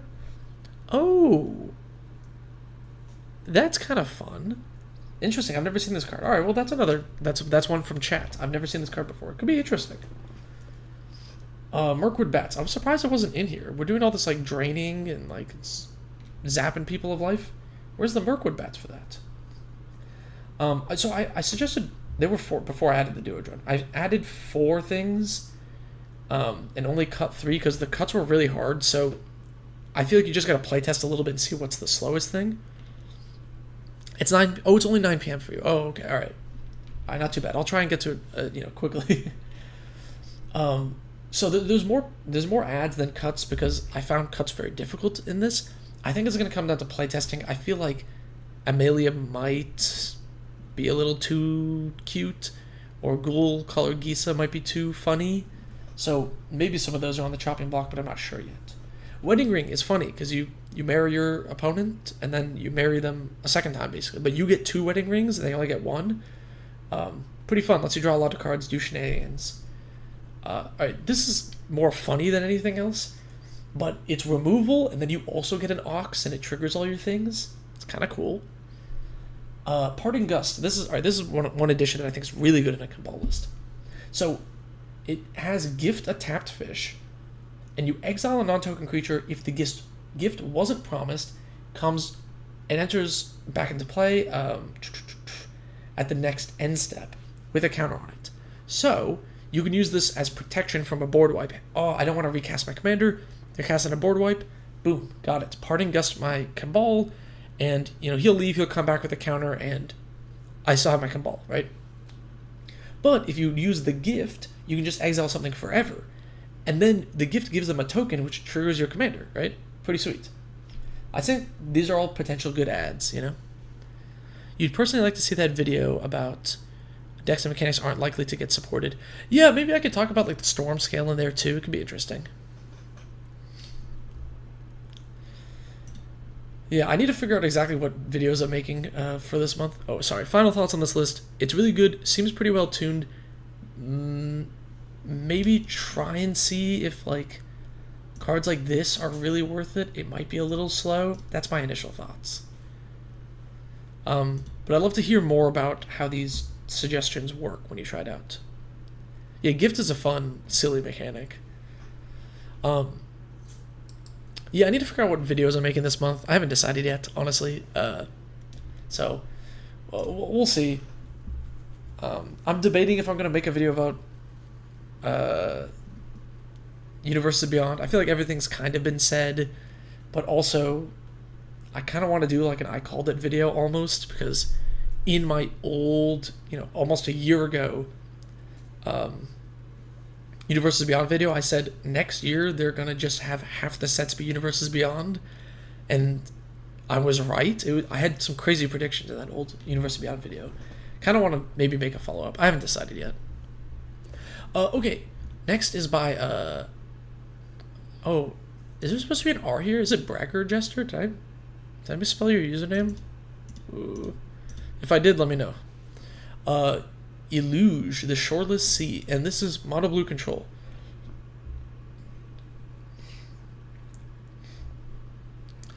Yeah, can I offer you a fish in this trying time? Okay, so if you don't know what this commander does, its power and toughness are equal to the number of islands you have. Very cool. Whenever it attacks or enters, you put a flood counter on a land. It's an island in addition to its other types. And then the first instant sorcery you cast each turn costs 1 less for each land you control with a flood counter on it, right? I just want to tell you, I know. I have other things to say about University Beyond other than I told you so. You know, there's other like critiques and criticisms I have that I think are kind of unique. I don't know. I'm very iffy. I'm very wishy-washy on whether or not I should make it. If the video comes out on Thursday, it's kind of too late, right? Anyway, so this makes your instants of sorceries cost blue or colorless less to cast for each flood counter land you have. It's pretty great, but only the first one. So this lends itself well to control. You counter a spell on each person's turn, right? So here we're mono blue control, right? Couple of quick cuts. Jace, Wielder, and Mysteries. I don't know why we're playing this. I guess if we draw our entire deck, it wins the game, but at that point, we should win before that. Quicken. Quicken is bait in control decks. You're already playing mostly at instant speed. It's not super useful. Repeal, 2 mana intensive. I don't think it's worth it. 1 island, which I'm swapping for an MDFC. Brain Surge, I think it's also too slow, and it's I don't know, it's kind of meh. Wave Break, Hippocampus. Card draw, card draw, card draw. If you're playing mono blue control, you need cards, you know? Oh, you're in the chat. Yo, what's up? Okay, sorry, I missed the E. Hang on. I missed the R, excuse me. Card draw, card draw, card draw, right? We're playing mono blue control, we need cards. Wave Break, Hippocampus is so good. Is Avon Courier good in that deck so you can play more than one flood counter? Maybe. Can't watch Universe's video on US Beyond after Spicy ARX. Yeah, exactly. Other people have made really good videos on it, so it's like, I don't know. It feels kind of mid for me to make a mid video on it. Unwind. Great counter spell. If you want to be countering something on everyone's turn, Unwind is really good because it untaps your land, so it's kind of free. And with cost reduction, it's negative mana. Trail of Evidence. Card draw, card draw, card draw, right? You can turn all your things into clues, which lets you draw cards late game. It's great. Clues are really good if you're going to hold up mana anyway. You're like, oh, I didn't need to counter anything? Perfect. Crack a clue, draw a card. Salinity Visions. I actually just really like this card in control decks. I went down 1 island for it. It's just pretty good cantripping. And then Retraced Image. This card is mono blue ramp that everybody forgets about, right? It's 1 blue, reveal a card in your hand, and then put it into play if there's a card on the field that has the same name. So what do you do with this? You play an island, and then turn 1, you cast this, reveal an island, second island in play. You just ramped a land on turn 1 in mono blue. Pretty sweet, right?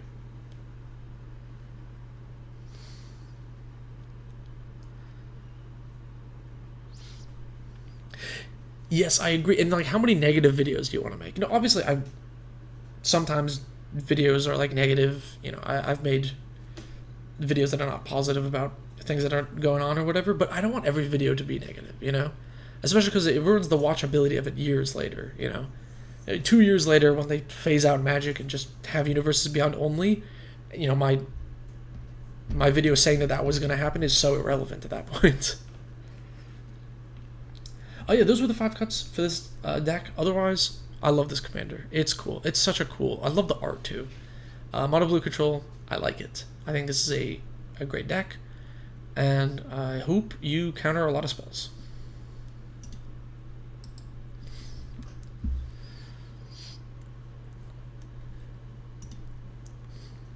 Okay, this deck. This deck's a little odd because it is a dual commander deck. So this is for 1v1 commander on MTGO, specifically. So different format, technically.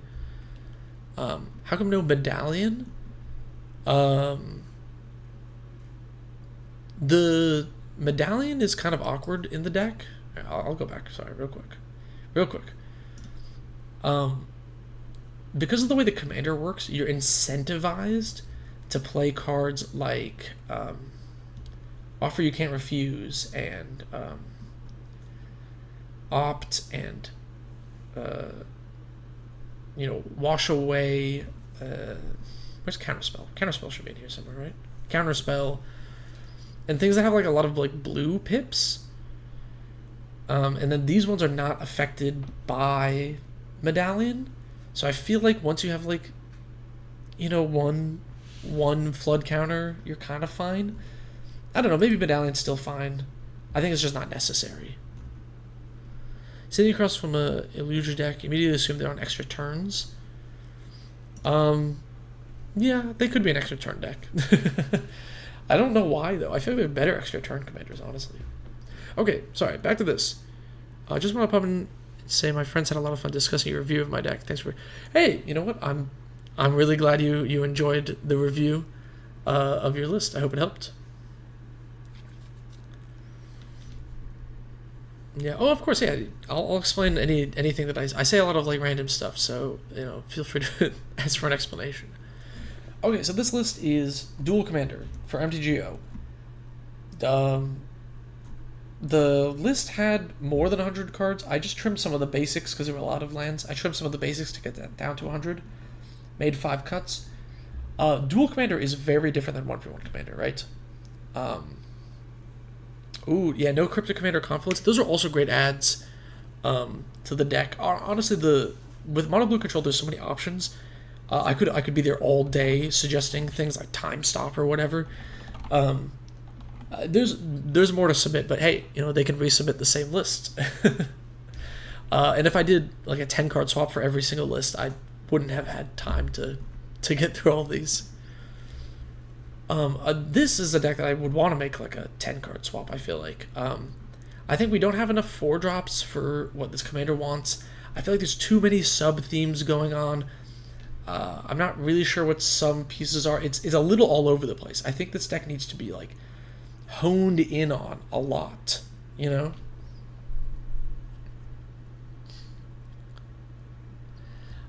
So cutting some of the like slower things, like Bring to Light's really awkward in this deck because it doesn't even get you a 4-drop because you can only get 3 colors.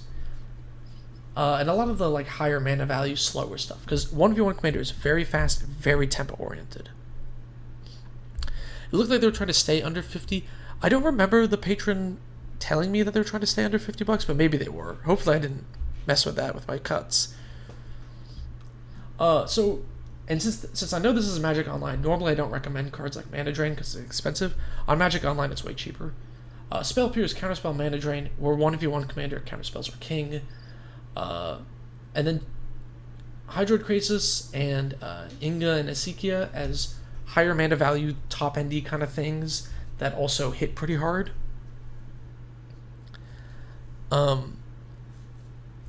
I think like Emerald Medallion is a little out of place here. I think we just want like better, more generic ramp. This is a list that I would want you to submit again after trimming it down and like figuring out what theme you want to go with here. Because I think there's a lot going on here and it's like too much. There's a little bit of like too many flavors.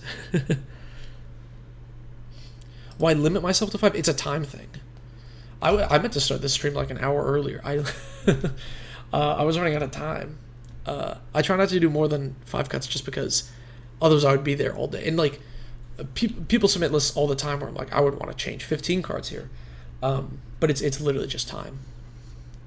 Yeah, that's my biggest constraint. Because I don't do this full time. This is just, I do this on my off time. So I work a full-time job still. So between this and the videos and stuff, I like doing the streams. It's just, time. Okay, this is another Stacks deck. We're playing Lord Windgrace this time, and we're playing more Yakalhops and Obliterates. I love it. We're playing Desolation. We're playing Impending Disaster. The lands are gone. Mana Drain's on the Dual Commander ban list? Is it? I didn't get flagged for it on Architect. I set the format to Dual Commander, and it didn't say it was banned. Are you looking at the MTGO ban list or the paper one? I think those might be different. Okay, couple of cuts. We have the Kiki Jiki Zealous Conscripts backup plan in this deck. Why? What is this combo? The combo is Lord Windgrace Yakalhops. That's our combo. We don't need another combo on top of that to win the game. Worldly Tutor? What are we tutoring? There's no creature in here that I think is like crucial. Not necessary. Lotus Cobra. This card sucks. I don't like this card. And I think it's just like bad. It's way too win more. I think there's better ways to get our big stacks pieces into play faster. Which is what I'm recommending here. Culling Ritual, great way to get our stacks pieces into, ramp out our commander and get all that crap into play. Culling the Weak and Dark Ritual, we need to get our commander out ASAP. We need to get our sorceries, ramped into ASAP, right? We need this to happen very fast. Orcish Lumberjack, we're playing Squandered Resources, right? Orcish Lumberjack is phenomenal here. You sack a forest, you make 3 mana off of it. Oh my god, it's so good in a deck like this. I pulled up the Dual Commander site. It might be, maybe it's different. Maybe I'm wrong. If the mana drain is banned in MTGO Dual Commander, a different counterspell could work. Delay also works, Lotus Cobra's not good in a fetch line deck. Yeah, it's way too win more. Oh my goodness. Think of this curve, right? Like, okay, so we're playing fetches, right? We're playing our Lotus Cobra on turn 2 exactly, right? Exactly turn 2. We play Lotus Cobra, we crack a fetch, that's 2 mana, 3, we have 5, it casts our Lord Windgrace, right? Cool. All of these rituals also do that, but then not on turn 2. On a later turn, it also rituals us into the Acklehops, which I think is just more of what we want, rather than the Lotus Cobra. The Lotus Cobra is just great on turn 2 if you have the fetch line to follow up. If not, it's really mid.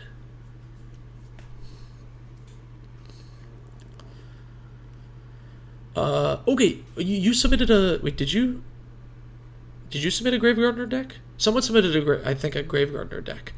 And they are playing Lotus Cobra, and I did not recommend it in there. I did not recommend cutting it, because I think it's much better in that list. It's a ritual in the late game. In the late game, in your stacks deck like this, we don't care about the late game. What late game, right? Where's our late game? The late game is we cast Windgrace, and we cast Obliterate. Game's over. There's no late game. We don't care about ramping anymore. The minus from Windgrace is more than enough to get our lands back into play. We don't also need Lotus Cobra at that point. The game ends like pretty quick from there. I just think it's not as consistent as something like Dark Ritual or Orcish Lumberjack, even Orcish Lumberjack. When you're post Obliterate, post Yacklehops, you don't always have the lands to put back into play. And then Orcish Lumberjack turns 1 land into 4 mana, basically, right? So, oh, you submitted Marchesa, not a lands deck. Oh, right, okay. I don't know. I think because of the way this deck works and our like land destruction, I don't think Lotus Cobra is as good as just a ritual. Especially because a ritual turns 1 mana into 3, right? So we can play 1 single land and then ritual into a Desolation if we wanted to, or a Crucible. So I don't know. Yes, Lumberjack is way better, I think, than Lotus Cobra. So yeah, that's why I'm making those changes. Awesome list, by the way. I love stacks. This is cool. This is obviously another high power list that you're not going to be playing, against precons. It's pretty cool. Hide of the Roth made a Thraxamunder list. My architect is being slow. Okay. Thraxamunder. It's so I saw this list and I saw you have a lot of zombie things in there, and then I saw you had a lot of not zombie things. So to me, this was a pretty easy swap. We cut a bunch of the random non-zombie stuff, get this garbage out of here, and we play more zombies. Murderous Rider, Grim, Blade Stitch Scarab, heck, Unscythed Killer of Kings. This card is awesome. It's cool. It's goofy. We're making zombies, The Goblin Bombardment is interesting. So with Rooftop Storm and Carrion Feeder and Blood Artist, you have an infinite combo with your commander, right? Boom, boom, boom, boom, boom. You drain the whole table. Cool. Instead of doing that, Goblin Bombardment is the sack outlet. So now it's just Goblin Bombardment, Rooftop Storm, Thraxamunder.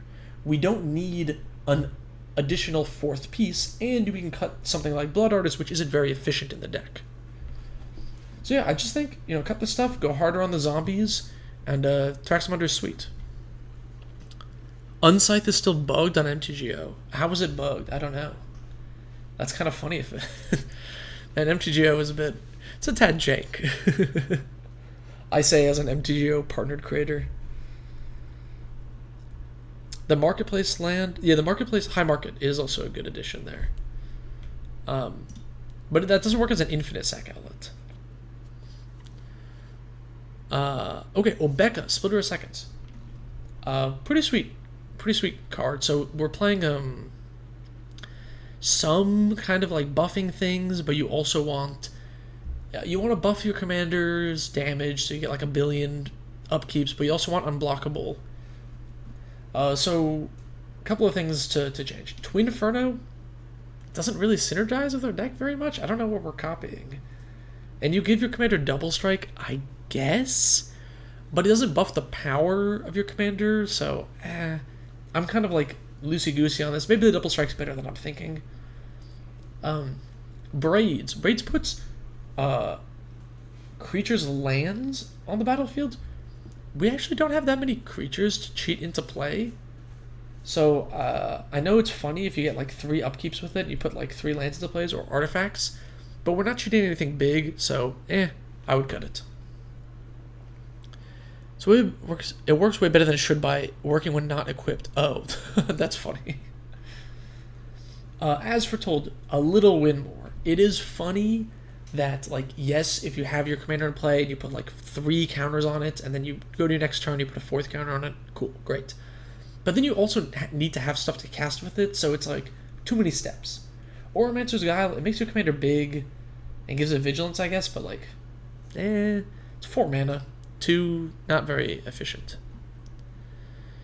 You play this super weird deck, played as Voltron. Yeah, you can play it as Voltron, it's kind of funny. Splitter of Seconds in the pod, went so hard with Monarch. Yeah, this user is playing Monarch stuff, I believe. Right? No? Yeah, they are. Yeah, Quartz. I got the Quartz. Alright, so here's some additions. Hot Soup, more unblockable. It's kind of cool. It's a funny card. It's also very cheap. Reverse Polarity. It's a counterspell that also gives your creature unblockable. Double duty. Rising of the Day makes your commander bigger, which is really great, and gives it haste. Win-win. So I recommended 4 cuts, and I put 5 things in here. The Shizo's Death Storehouse, it's a $20 card. You don't need it, but I do think it's a phenomenal add to the deck because it gives your commander fear, which means it can only be blocked by artifact creatures or black creatures, making it really difficult for Obeka to be blocked. And it comes to play untapped. This card's phenomenal. It really needs a reprint, though. Maybe wait for that. And then Goto's Maul. This commander, this card's really good. 3 mana to cast, only 1 to equip, so pretty efficient. And then it gives the creature +1/+1, but if it's a legendary, it gets an additional +2/+2 and trample.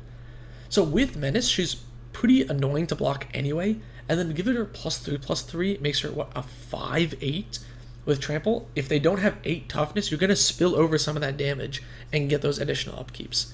So I really like this addition as well.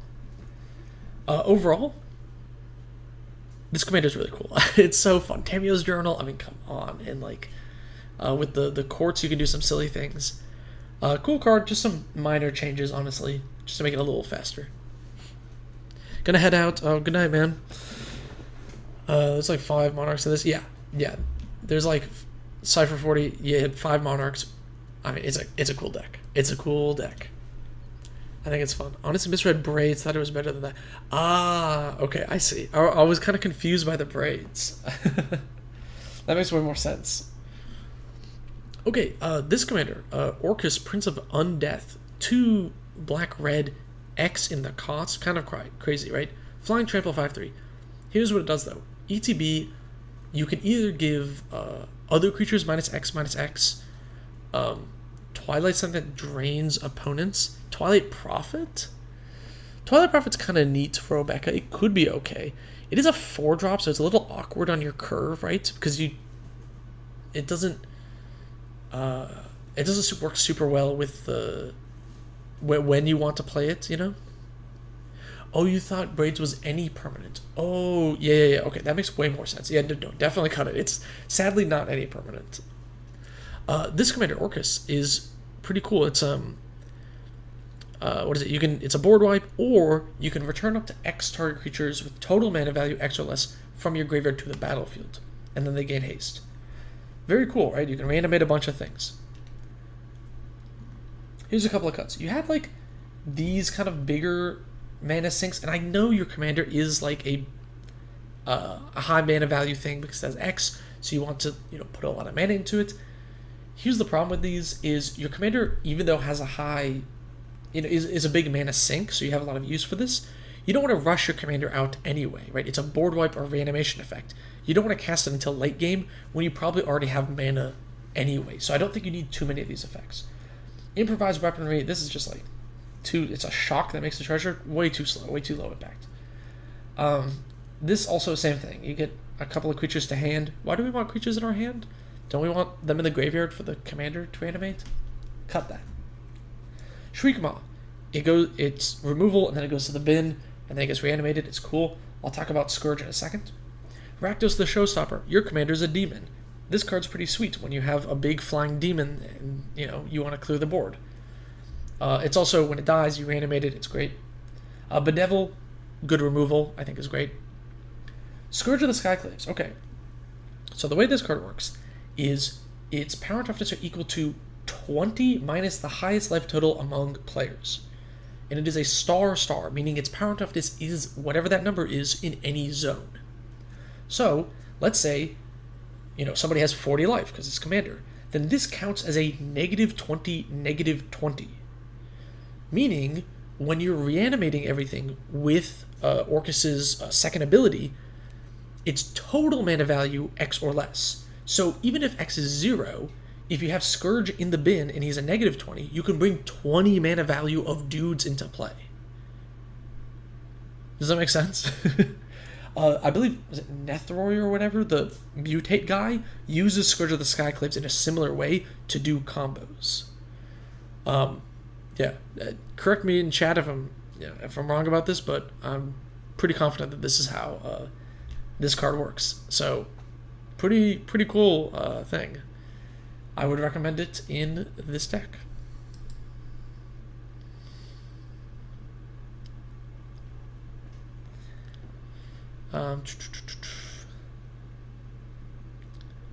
Next, Osgir. Alright, Osgir is awesome. Unsurprisingly, I like the funny Boros artifact dude. Man,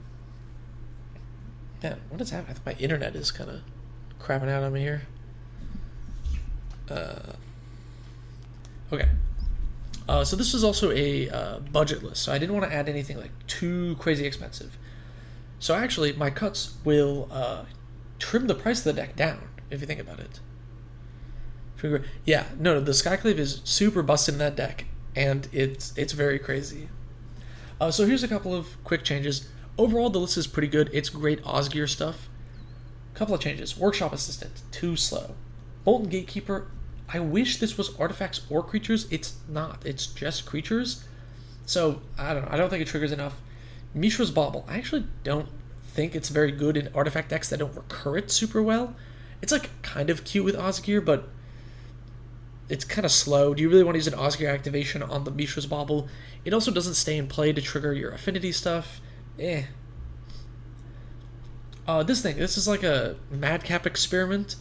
But here's the problem is, this is best when you're cheating out a big artifact. Out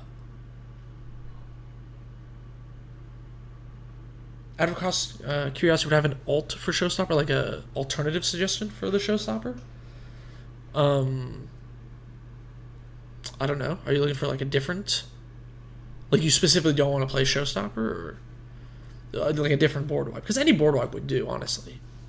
I just think it's like a pseudo one-sided board wipe in that deck, so it's pretty good. Audacious Reshapers, you don't want to sack your like Dispeller's Capsule to hit like a Foundry Inspector. It's just not that useful, And then you take like, what, 2 damage or something? So here's some changes. Visions of Phyrexia. This card's awesome. You flip the top card every turn, you get to cast it. If you don't, you make a Power Stone token, which you can actually use in this deck. Slow Bad. You can sack random garbage like your Ichor Wellspring to draw a card and protect your other artifacts. It's really good. Ingenious Artillerist, I think, is better in this deck than Molten Gatekeeper. And then Feldon to the third path. If we're like, playing Thrill of Possibilities and Demand Answers and trying to like put stuff in the bin, then why not put Feldon in the bin and like, make a Salvation Colossus every turn, right? Like, why not? Like, that seems pretty sweet. Overall, cool deck. Really, pretty good for like, as far as like budget Osgear lists go, this is about what I would expect. It's quite good. Just a few changes here.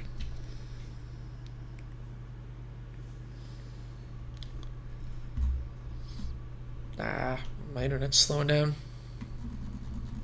All right. Time Wander. I believe you're still, maybe you're still in the chat. But here's your Marchesa list.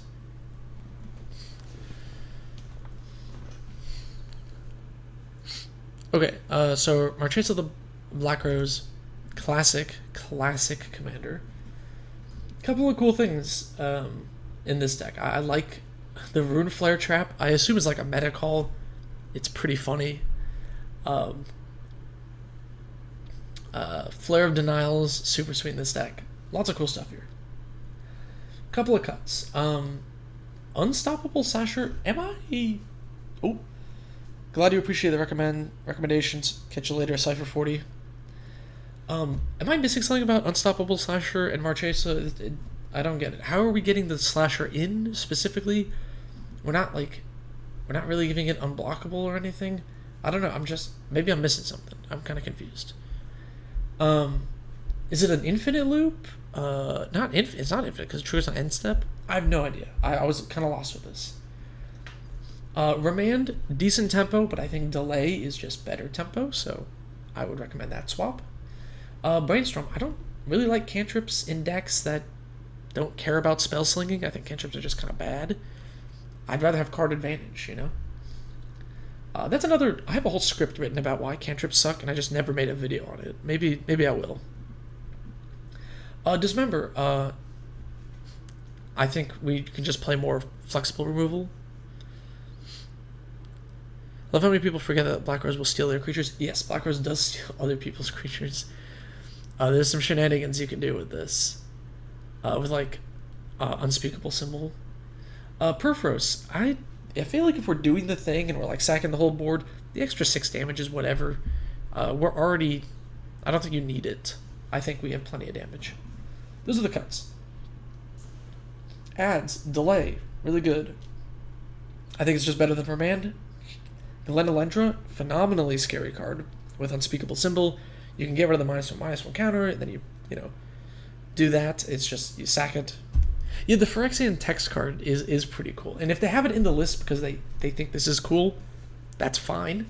I just think Terminate is technically a better card, But if you just like, I have the promo and I want to keep it, that's fine. Silent Storm Tamer is kind of a fun one to like recur.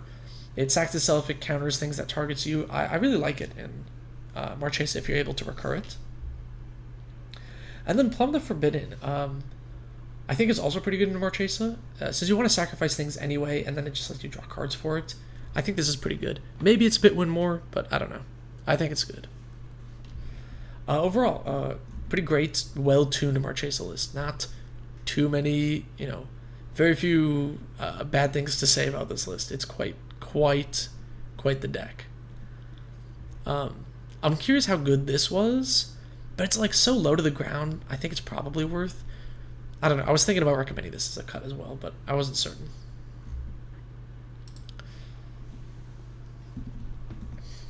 All right, there's Marchesa. Oh my god. Oh, it's taking so long. Look at this loading bar. What is happening? I swear it wasn't this fast, no, this slow like earlier. Okay.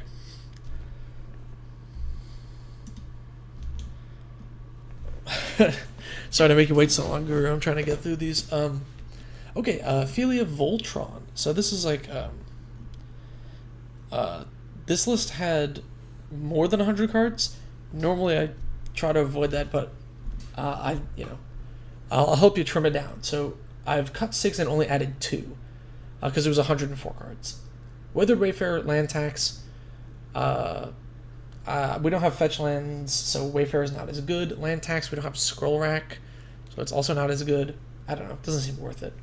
In a Voltron deck like this, eh.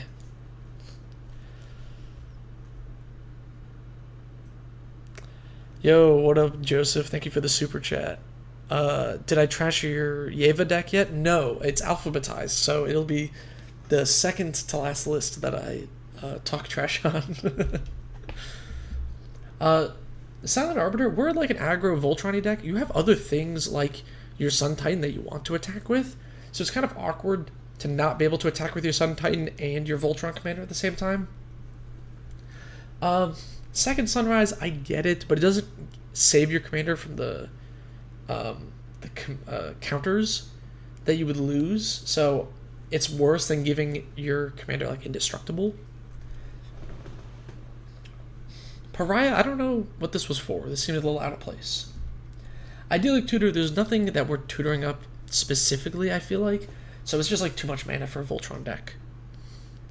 Time is a human construct, all days are Monday. So 2 additional ads in after these 6 cuts. Charming Prince, Inspiring Overseer. I think we just want more things of your own that you want to bounce with your doggo to just draw more cards and get more value. So that's basically what these are for. Otherwise, I think it's a fine Voltron list. You could tweak and make some of the equipment a little better, but you already have a lot of the good ones like Commander's Plate and Nettlecyst, so I don't know. I think it's like decent. I think I would want to see this deck in action before I made more changes because I'm kind of curious exactly how it plays. But it seems pretty good. I like the pseudo one-sided board wipes the way that you have like Divine Reckoning. It's good.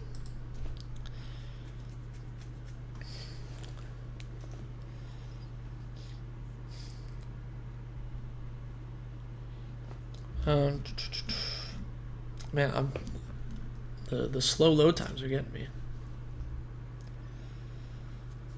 Okay, we got a Blex list next. Blex is a cool commander. It gives you like pests and insects and spiders and snakes and junk like that, +1/+1.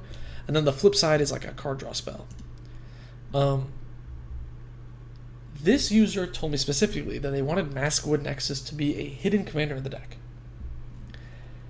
And I don't get why. The deck is already mostly things that are on type for this. It doesn't actually... There's not too many things that we're changing into insects. I guess now Honest Rustine gets +1/+1, but like how valuable is that? So I'm kind of interested further, like why? So a couple of cuts. I saw you were playing essentially no ramp other than these 2 talismans, and at that point, screw it, get rid of these. Who cares about them? We'll just play more real cards. You had a lot of lands. Cut 1 land. I know it says 32, but there's a ton of MBFCs. Cut 1 land. Your curve isn't very high. Raise Dead felt very... it's okay for bringing Blex back, but it's kind of slow, one-time thing.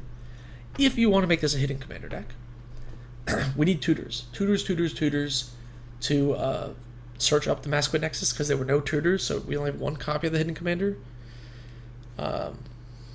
Yeah. Flicker Wedding Rings for fun and profit. Flickering Wedding Ring is kind of silly, but as a Voltron deck, you want a 6-mana artifact, you know? And then Spore Frog. We're already playing a lot of like creature recursion stuff. Might as well play Spore Frog. It'll be really good in the deck. So those are my suggestions. I know you talked about changing the commander overall, and I wonder if maybe that's a better thing to do, because I just don't get this deck, honestly. Sorry if that's not like a ton of help. Like, you know, please DM me on Discord and we can like we can look over this maybe a little further, because I'm just kind of confused what the point of the Maskwood Nexus hidden commander is. Keep them on their toes maritally. Yeah, Wedding Ring is a funny card. Maybe I gotta find a spot for it somewhere. Okay. Slap, clap, clap. Thank you, Zero Clark, for a Belby deck. Okay, so Belby, the Corruptor is pretty cool. Once this loads, it's a 2-drop 2/2. At the beginning of each player's post-combat main phase, they get 2 colorless for each of your opponents that lost life this turn. So for you, it's a max of 6 mana. For your opponents, it's a max of 4. So I was looking at this list, and I was wondering, why are you playing Mana Dorks? When would you want a Mana Dork? You never want a Mana Dork, right? You always want to play something like Pulse Tracker on turn 1, makes each opponent lose a life, and then you play your commander, and then you cast a 6-drop that turn, right? The 1, 2, 3, right? Thing that makes people lose life, commander, 6-drop. That's what we want to hit every single time in this deck, right? Or 5-drop or whatever, right? Like, that's how this deck works. We never want a Mana Dork.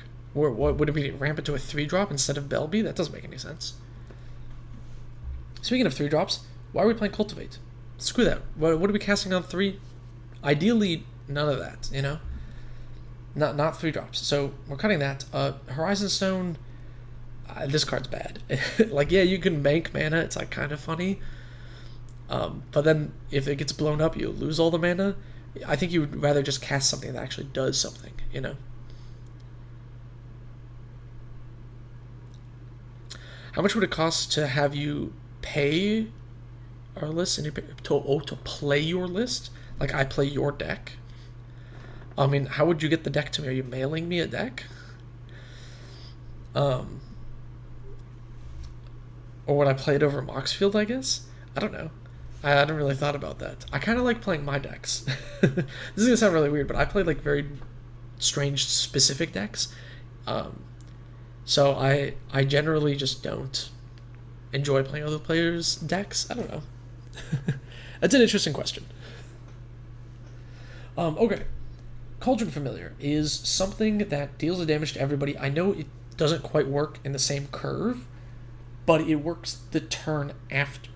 So if you attacked with your dude, you got the damage, and then that thing died, this is for turn 3, it's quite good. Azur's Predation is another good thing to ramp into. Loyal Subordinate is another, if things go a bit awry, thing you can play on turn 3 to get more damage. Plague Wind, another good thing to ramp into. What do I mean by strange specific decks? I feel like all my decks are kind of weird. Like my Heliod deck is Drago control. It's mono white Drago control because I'm trying to build Drago control in the worst color combination for that. And it plays in a very odd way. And I feel like a lot of my decks are trying to fulfill these like odd goals. And that's just what I find fun, is trying to be like, all right, how well can I make this hidden commander work? How well can I do this one specific plan? So I feel like a lot of my decks are kind of like that. They're strange and they're specific. And then Serum Powder. So like I said, with this deck, you want to hit that 1, 2, 3 every time. Serum Powder is a free mulligan if you reveal it during the like mulligan step. So it's pretty cool, actually. And since this is a deck that I think you want to mulligan very aggressively, it's a good addition. So yeah, those are my suggestions. Deck is sweet, just get rid of the Mana Dorks. I don't think they do anything for you. Playing other people's decks is more fun if you're new to the game, but a big experience. Like, yeah, like once you're like, oh, I like playing this kind of deck or something, or like I get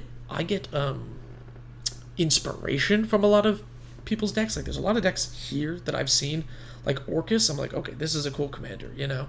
But do I want to build the same type of Orcus deck that they did? I don't know, you know. So there's a lot of cool decks here, but I feel like I would take inspiration from it more than build my own things. Mana Dorks and Ramp earlier. What's the difference between fast mana and fair ramp?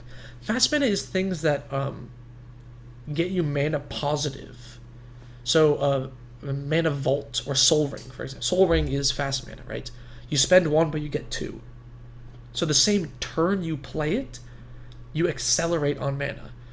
So fast mana is used to chain combos together because you can play Soul Ring into Mana Vault, into a ritual, blah, blah, blah, right? And you just scale up in one go in mana. Whereas Fair Ramp is, you know, you cast your Izzet Signet, you can't immediately tap it. You know, you have one more turn to go, you know?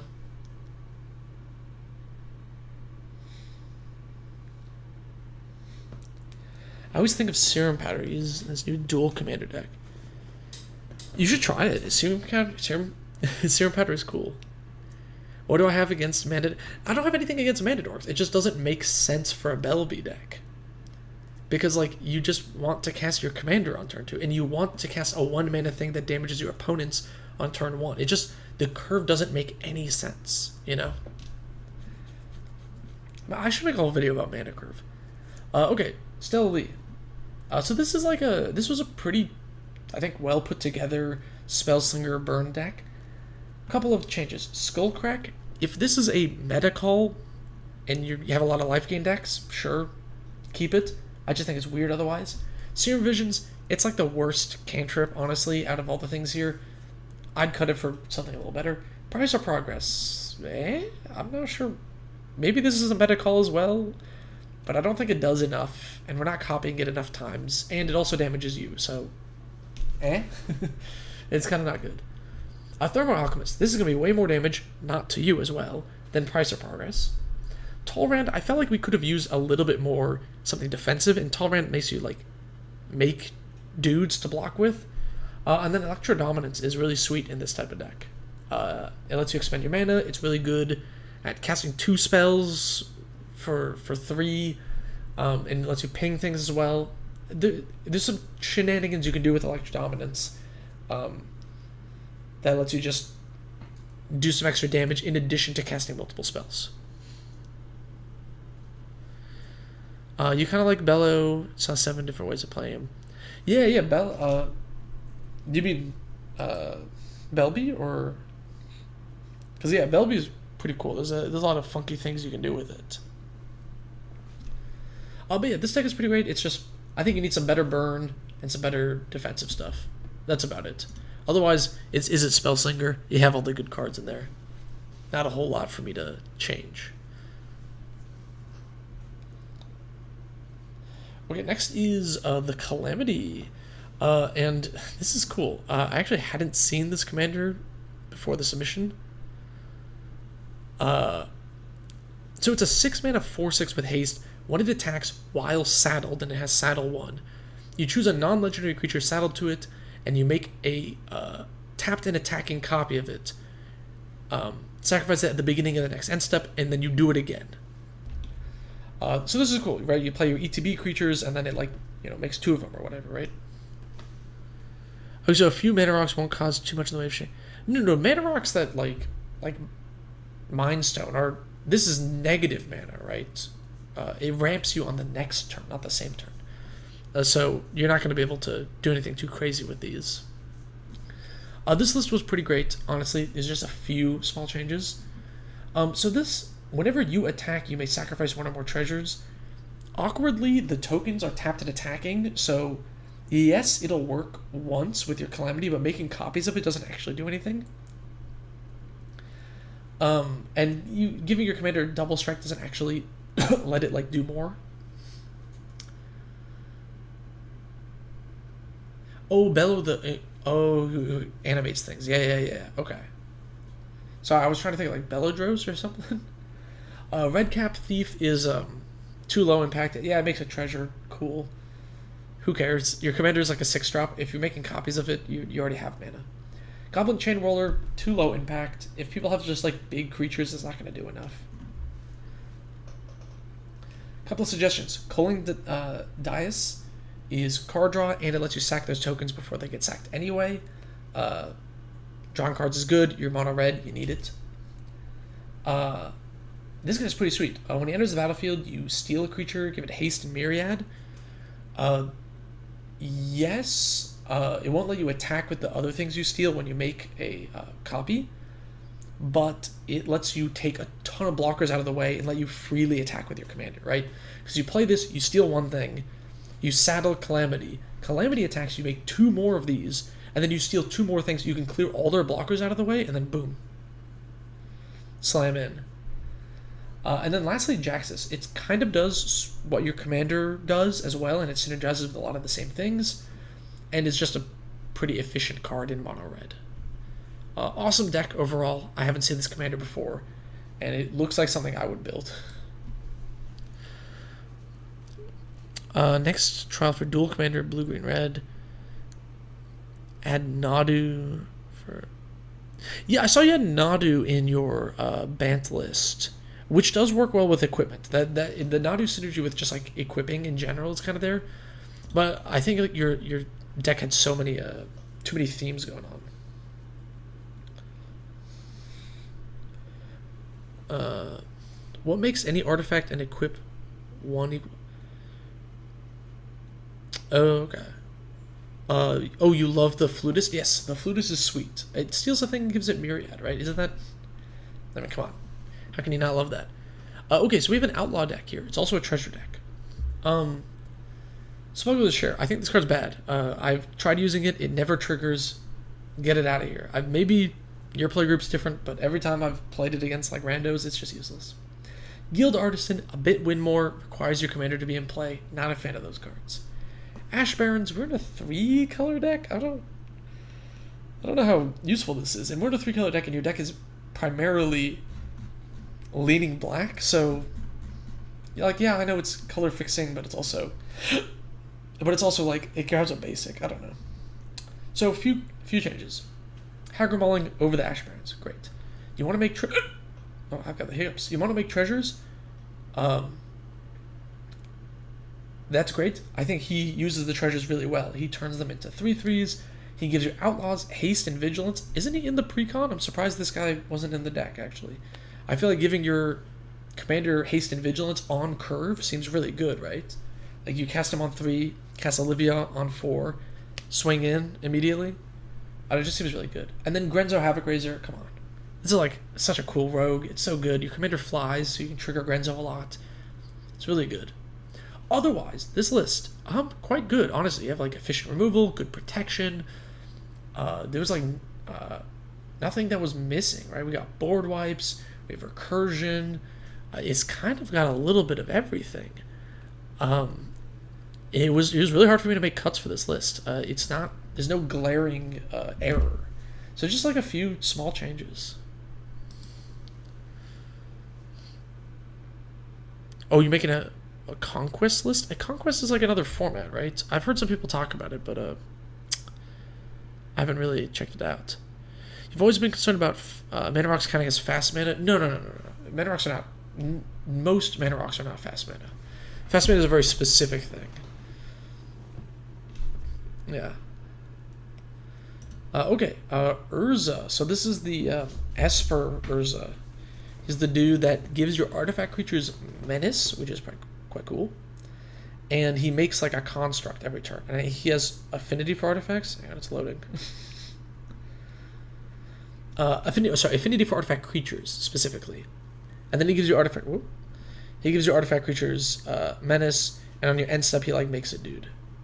Oh, what the heck? It went to the categories. Sorry, I know people like sort their decks by categories or whatever, but I always do it. I don't know why it's not changing. I always do it by type because I think it's more. It's easier for me to know what they are. I don't know why this is not working for some reason, but whatever. Bit of architect.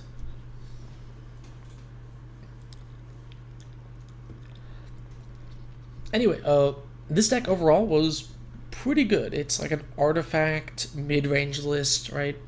We're just playing artifacts. We're making big dudes. We punch with the dudes. All well and good. Kappa Cannoneer, Cyberdrive Awakener. I love it. This is good, right? Yeah, I prefer type as well. It's just like easier for me to know what's in the deck because I'm like, oh, this is an instant, but did they count it as token or did they count it as removal? You know. So a couple of changes. A couple of the slower things. Cybermen Squadron is like, it seems a bit win more. It's a lot of mana. I don't know if we're ramping it to 7 fast enough, and I feel like it's not super necessary. Path of Ancestry, kind of slow in this deck, and I know we have some Artificers, but I think this deck wants to be a little bit more aggressive, so cutting a tap land I think is pretty good, and there was a lot of lands already. And then this Sphinx is kind of slow as well. Yes, most mana rocks are not fast mana. There's like 10 fast mana rocks. almost every mana rock is just normal mana. So a few changes. Instead of Cybermen Squadron, if you're trying to get in more damage, Cybermen Patrol is great. Because, yes, your artifact creatures have menace, but then just chump blocking with 2/1/1s is your problem, because we don't have trample. So Cybermen Patrol gives them Afflict, lets you do damage even if they block. Shorkai, it can become an 8/8 that punches people, and it makes dudes. And it draws cards. Whirler Rogue, it makes 2 Flying Thopters, which is great, and also lets you give creatures unblockable so you can punch in with those constructs.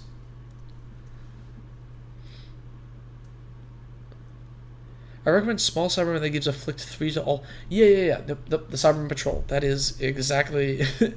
This card is really good. Artifact creatures getting Afflict 3 is so sweet. Yeah. So yeah, this is a pretty... Overall, pretty cool deck. I love artifact creatures, obviously, so... Yeah, just some small changes. There weren't too many, like... Again, I feel like you have a little bit of everything. You got some counter spells, some removal, some card draw. I just felt like maybe you needed a little bit more card draw. I'm a little iffy on the Cyberdrive Awakener, ultimately. But it's probably fine. I think I would need to see this deck in play. Cyber Squad is, yes, it's very bad creative. Yeah, which I feel like Whirler Rogue is just better to give your dudes unblockable, you know?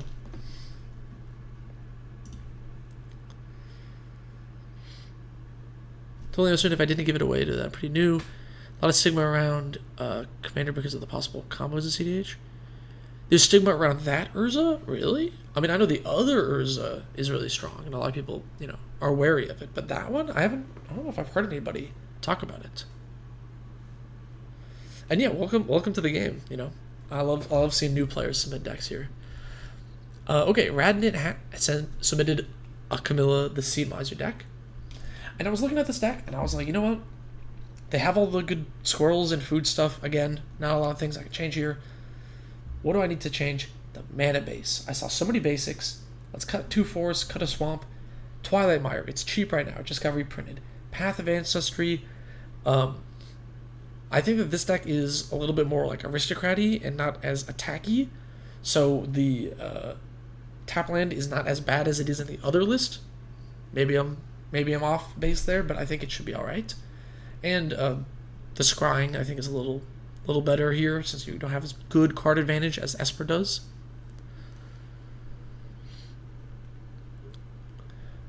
Into the Pit is a pretty cool card. It lets you look at the top card at any time. You can cast spells from the top of your library by sacrificing a non-land permanent in addition to its other costs. Which, since this says whenever you sack a food, you make a squirrel, you can sack a food to cast the top card of Into the Pit, which makes a squirrel, and you can sack the squirrel to cast the top card off Into the Pit again. Really good card advantage. And then Exotic Orchard is another duel to add to replace these. And then the other cut, Chatterstorm. Okay, look. Chatterstorm is on the EDH rec page for this commander. It's a storm card. How many spells are you casting in one turn? Like, are you getting 3 squirrels out of it? 2? 1? It's just... I don't know, 2 squirrels, 3 squirrels. It's a sorcery too, so you can't even piggyback off of your opponents. I don't know. I don't think it's worth it. I think Chatterstorm sucks in this. Otherwise, the list is... Like, it's fine. It's another one of these lists that doesn't change very much because I gotta wait till they print, like, a food thing for me to, like, recommend anything. And you already have some of the new cards, so it's not a whole lot for me to suggest. And that's just the problem with these Seed Miser decks. I just think your mana base needs some better fixing, and Into the Pit is a really good new card that I would add. I think I had an off and on relationship with Magic. Oh, okay. I see. Well, I'm glad you're back, you know, onto the game. Okay, man, we're reaching the end here. Oh, is this your turn? Did you submit the Spy Kit deck? Okay. So this deck is really neat. It's very cool, which made it really hard for me to recommend anything because with Spy Kit decks, you know, you go online and so if you don't know, chat, Spy Kit is you equip a creature, the creature gets +1/+1, and it has the name of every non-legendary creature in the game, right? Blood. Oh, did I say Bloodline? Excuse me. It has the name of every creature in the game, right? Other than Legends. So you play with like Bifurcate, right? Which is like search your library for a copy of target creature, put it into play. So you put Spy Kit on, Arden or whatever, and then since Arden has the name of every creature, you get to search your deck and put a World Spineworm into play if you play Bifurcate. That's the deck, right? And there's a couple of like funny cards in here that that do stuff like that. What's it? Mask of the Mimic is the other one. Sack a creature, search your library for any copy of target creature card and put it into play. Right? You can do the same thing. Your friend that got you into MTGs is the friend that got you into Warhammer. Yeah, Warhammer, you'll get a big backlog of stuff. I have so many things I gotta paint. So this deck is very interesting. But the problem is with Spy Kit decks is there's only X amount of cards that work with it. So you already have Bifurcate, you already have Mask of the Mimic. You're not really missing any of the other ones. So I was thinking about what we could change. And I know it's been kind of the theme here. You cut the Mana Dorks. What are we curving into, right? Arden? You don't want to cast Arden on turn 2. He doesn't do anything without the equipment's already in play, right? And on turn 2, you can always cast Thrasios. So what's the point of 1 mana ramp? It just doesn't line up for the list, So I don't think the birds and the Mana Dorks make any sense in this. Halfling, giving your Arden uncounterable, I can see why you might have this in the list. If it's there for the uncounterable part, fine, leave it in. Otherwise, maybe it's worth cutting. I think we need more tutors, right? And protection for the Spy Kit itself. So War of Invention, a great way to just get one of these, Psychic Paper or Spy Kits into play. Phyrexian Metamorph lets you get a second copy of it, which is pretty cool. Or you can clone your big thing that you cheat into play, because you're cheating in non-legendary things specifically. So cloning it is actually quite good.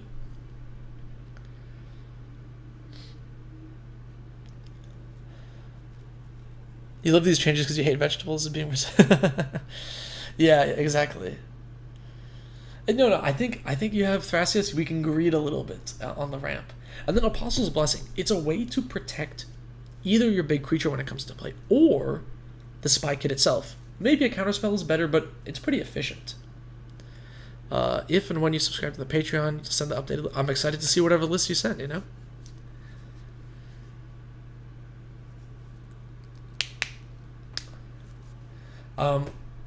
Overall, I think your deck is quite cool. I love Spy Kit. There's nothing I can say about it. I think that these small changes would make the list a little better. I feel like I need to see you play this deck so I can make more changes to it. Please resubmit if you play it more and you find that there's a specific thing that you need to change. But yeah, I would love to see this list in action. Hopefully I'll get you in on a Patreon game when we do that sometime soon. Thoughts on Noble Hierarch? If your deck wants a Mana Dork, it's a fine Mana Dork. If your deck doesn't want a Mana Dork, don't play it. It's better than Elvish Mystic, probably. Okay, we have a Wellow Borld. Fight me, you play on Spell Table? I allow patrons to play on Spell Table, so if you play on Spell Table, that's perfectly fine.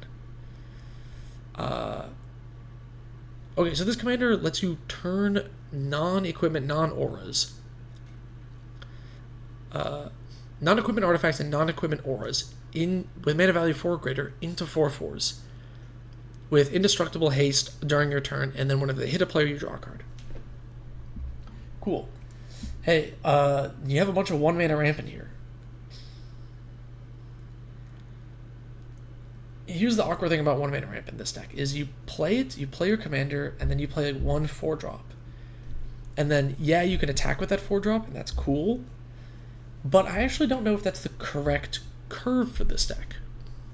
So my thoughts were, instead, you play multiple 4-drops, you have multiple things already in play, and then you use your commander as an Anthem Alpha Strike type thing, right? So the problem with just playing your commander early and then a 4-drop is then your commander is like a huge threat, and then it's going to soak up some more removal. I actually think, because you have a lot of like 4-mana artifacts and enchantments that get value, and 3-mana ones too, I guess. You want to play those early, I think, instead. So I'd maybe just play like Rampant Growth and like 2-mana ramp and not rush your commander out. Because your commander has such a unique effect, it's hard to replace it in this list. So you don't want to be recasting it too often. Enduring Courage is great in this deck as well. It like buffs your dudes, and then also when it dies, it comes back as a regular enchantment, which is fine because your commander will turn it back into a creature. Bedlam, this is a great finisher, right? You have a couple of enchantments in play, you cast your commander, you cast Bedlam, you Alpha Strike. They can't do anything about it, they can't block. You draw a bunch of cards, it's cool. And then Arcane Signet, just more 2-mana ramp. So you're just like focusing on the curve a little bit more. I think there's more changes that could be made here to that, but I think figuring out exactly what you want to do on what turn is pretty great. Oh, I missed the Bird's Paradise. You could cut the birds as well for another ramp spell. Otherwise, it's a cool commander. I just think you don't want to rush it out too much because it's such a unique effect that if it dies like 3 times, your deck is kind of in trouble. You know what I mean?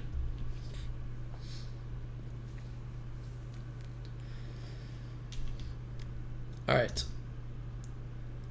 Last few. Okay. So this is a... this is with the Assassin's Creed commander. Hello? Architect. Come on.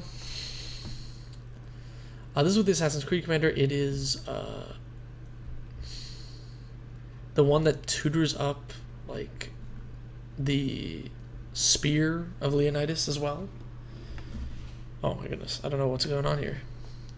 Play Tevish on turn 3 more often because of... Yeah, I mean, certain commanders you want to play on turn 3, you know? Yeah, it is feeling really laggy today. I don't know what's going on with Architect.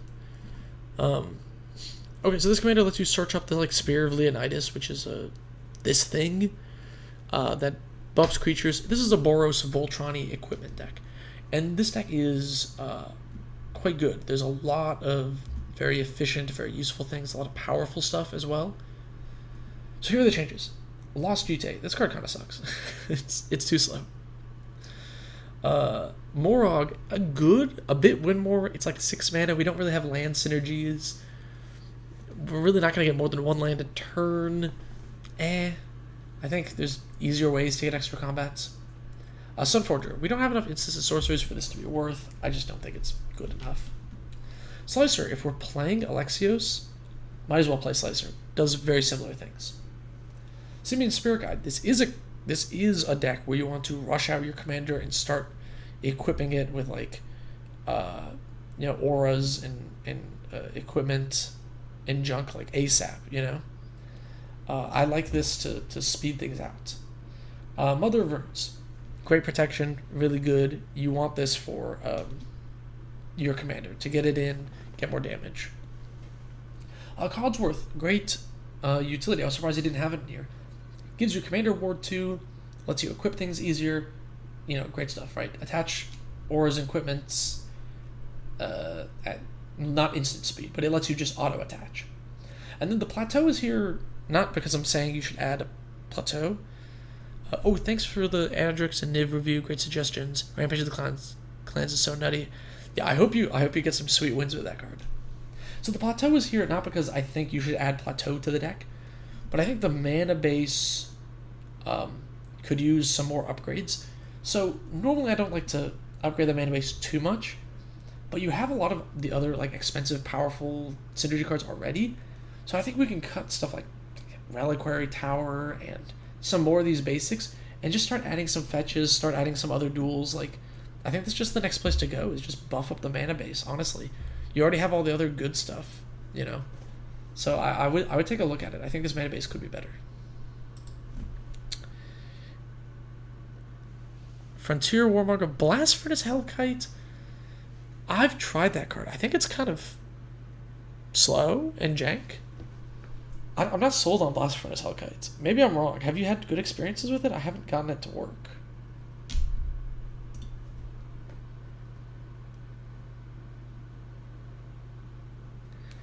Okay, here is a final three. Final three.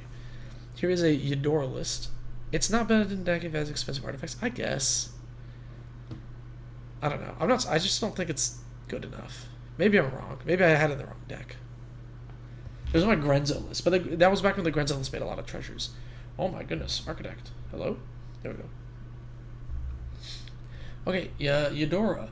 Hey, this is the other Eudora list, and I did not cut Lotus Cobra because it makes way more sense in this list, I think. When it comes to 5 color decks, what do I think of Ezio?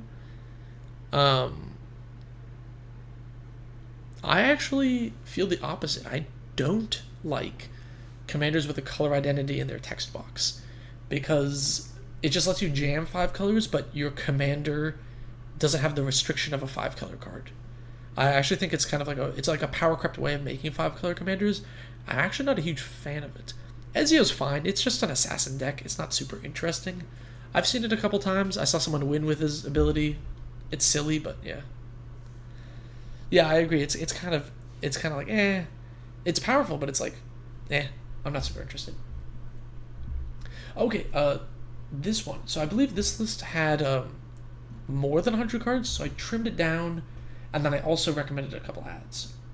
So Forest, we actually had, I think, we still have 38 lands plus 2 MDFCs, so that's like 40. We were at 41. I don't think you needed 41, so I went down 1. Land of War Elves, it's just a mana dork. We don't have a 3-cost commander. There's no 3 drops. We're rushing to get out. Didn't seem worth it. This is a really slow card, so cut that as well. Boseiju reaches Skyward, super slow. Oh my goodness.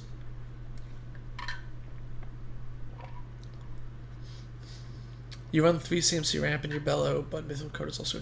Yeah, that's the awkward thing about ramp, is where it sits on your curve.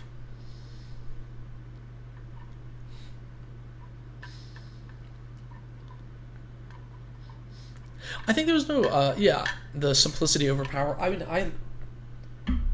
I don't mind power, but I feel like power with no restriction is just boring, you know? Boseiju reaches Skyward. This is a slow card. Holy cow. And Arcane Encyclopedia is, I get repeatable card draw is good, but it's also too slow. So here are my recommendations. So we cut those 5 to get it down to 98, and then adding 2 more. Genesis Wave, it's getting reprinted, so it's going to be cheap. If you're ramping, you're making big dudes, Genesis Wave is good. Case of the Locked House, been playing this card lately. It's great. You get an extra land drop every turn. If you control 7 or more lands, easy to do in this deck. It solves it, and then you get to look at the top card and play lands and cast creatures and enchantments off the top. Oh, so good. Case of the Locked House is phenomenal.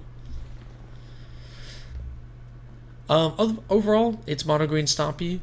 A few things could maybe change, like Slab Hammer, but it's kind of funny, you know? The bouncing lands to get your creatures back. I think it's a cool commander. I've wanted to try this in Mina and Den, but I just never got around to finding a spot for it. I also like Kamal's Will. This is a great addition. Pretty sweet. I would maybe add more utility lands, but it's alright. Forests are good. Old Cons of Tarkir from Favorite Forge, the identity in the text boxes. I did. Which legend do you mean? You mean the? Because there were the 3-color dudes with activated abilities, but there were 3 colors on the front half as well.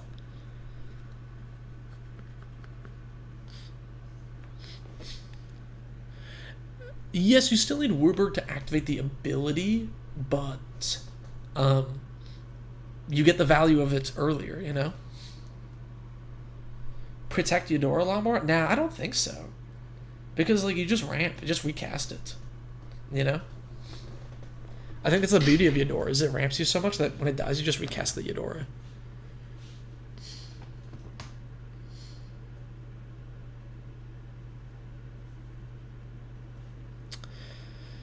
I do agree that the color identity thing.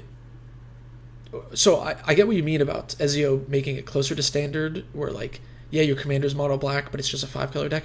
But I don't like that. I like the color identity restriction in Commander. I think that separates it from other formats.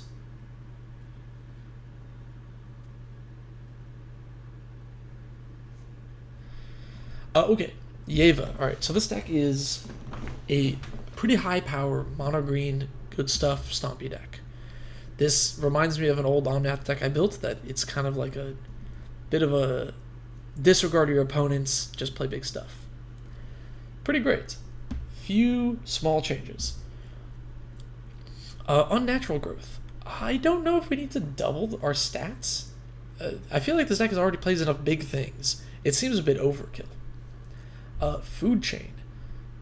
Cool, but we don't have the same value from sacrificing things as we do in other decks. Unless I'm missing some sort of combo or loop.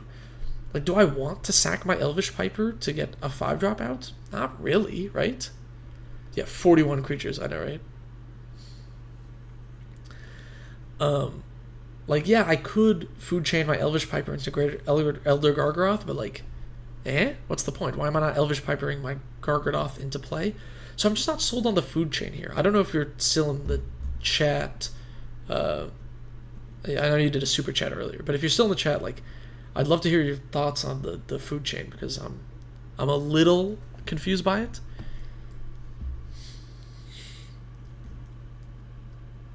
So what am I adding? What are some replacements here? Normally I don't add suggest cards that cost like $14 like this does, but oh yeah, I forgot Druid of Purification. Okay, a lot of people talk about this card. I don't get it. I haven't seen it do anything. I don't think it's that good. Maybe I'm like crazy or something, but I just don't think it's like that efficient. It's mostly defensive, response to a board wipe. Interesting. I wonder if instead of that you could, I just am remembering a card now.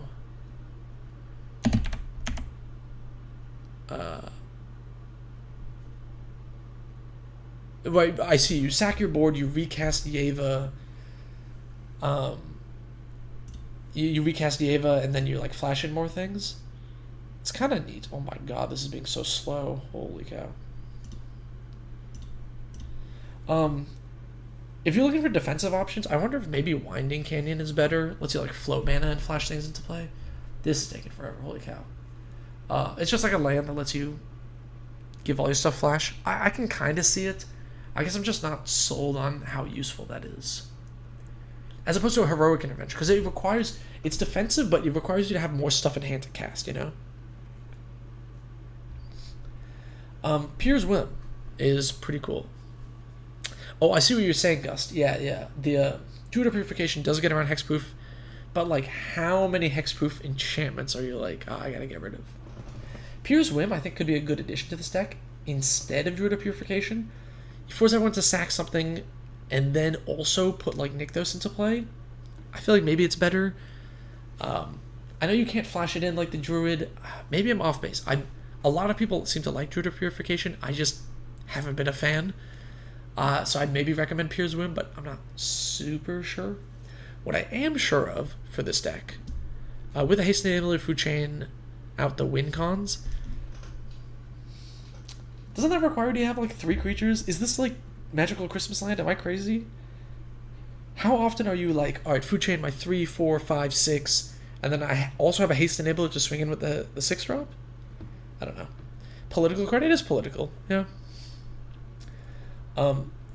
Here's a few things that I think definitely are better. Instead of Unnatural Growth, I actually really like See the Unwritten as a way to just cheat more big things into play. I think this card is phenomenal. Obviously, super easy to turn on Ferocious in this deck. You get 2 big things off the top 8. This card is really strong. Everybody forgets about this. It's like a mythic from one set from like a decade ago, and it's still $1. Nobody knows what this card does, and it's so good. With all the draw on this stuff, it's pretty easy. Alright, I mean, maybe I'm off base about the food chain. Maybe I'm off base about the food chain.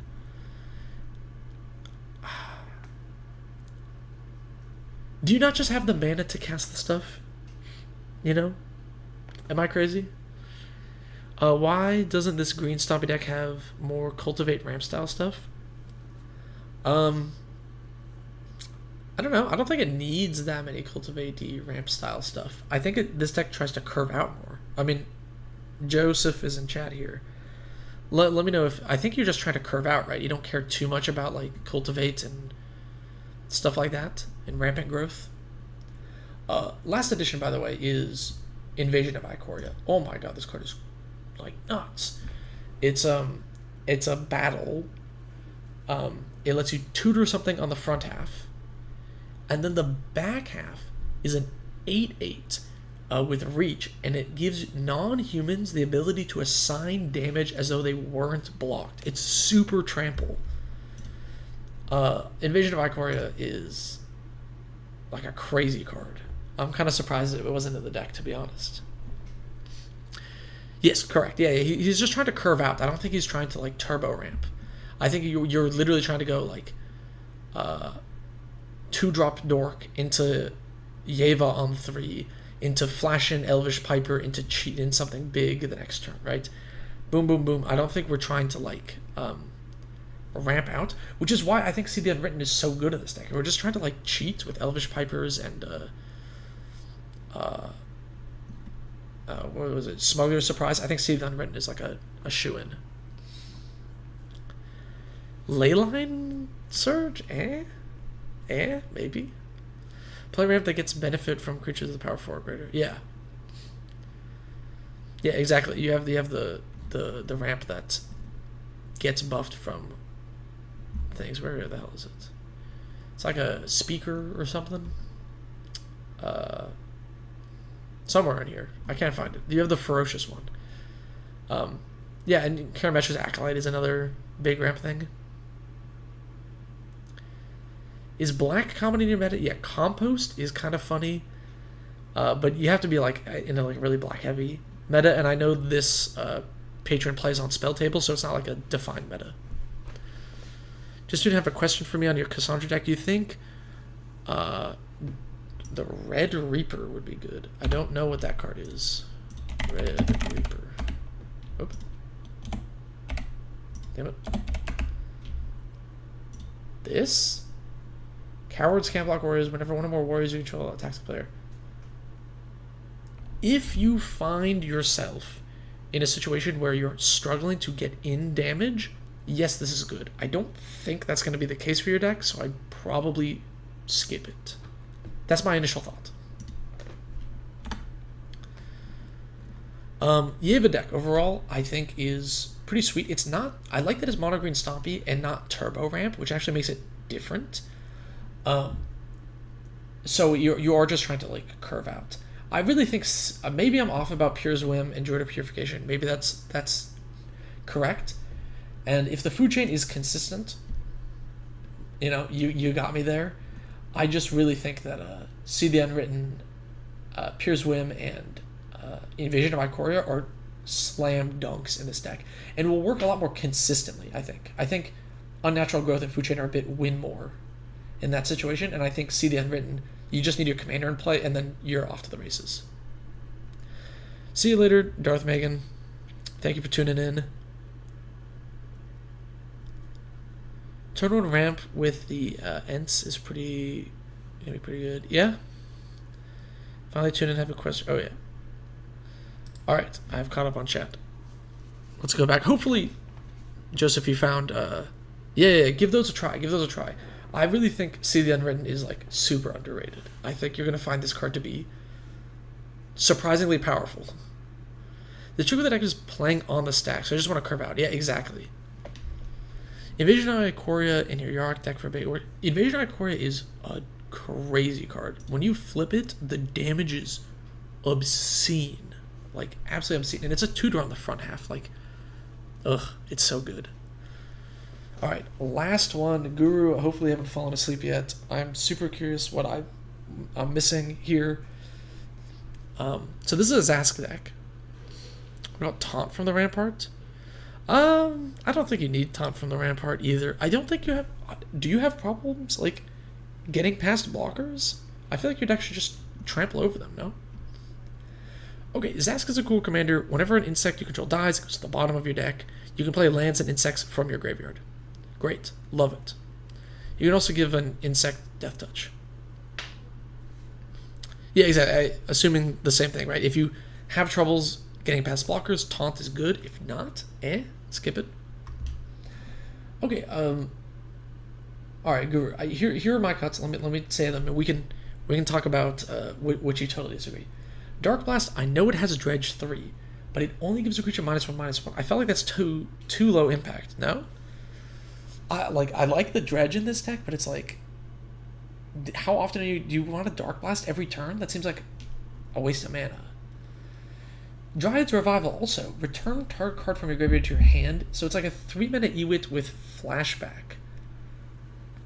It feels a bit slow, and it's not like on a body or anything, unlike Ewit, where it's not like if this was like an insect or something, I would see it, but it just seems a tad slow, and your insects often go to the bottom of your deck anyway.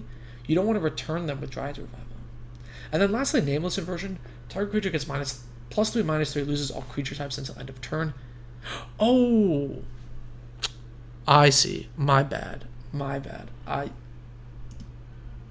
Yeah, I see. I totally forgot. This is what you're talking about, Guru, isn't it? I totally forgot. It's an insect because it's a changeling card. I totally forgot. So you can recur it multiple times. Is this what you were gonna say? Is the cut you disagree with? That's totally my bad. Ooh, okay. You know what? I still think that the list needed some different removal because I was going to replace that with Tear Asunder.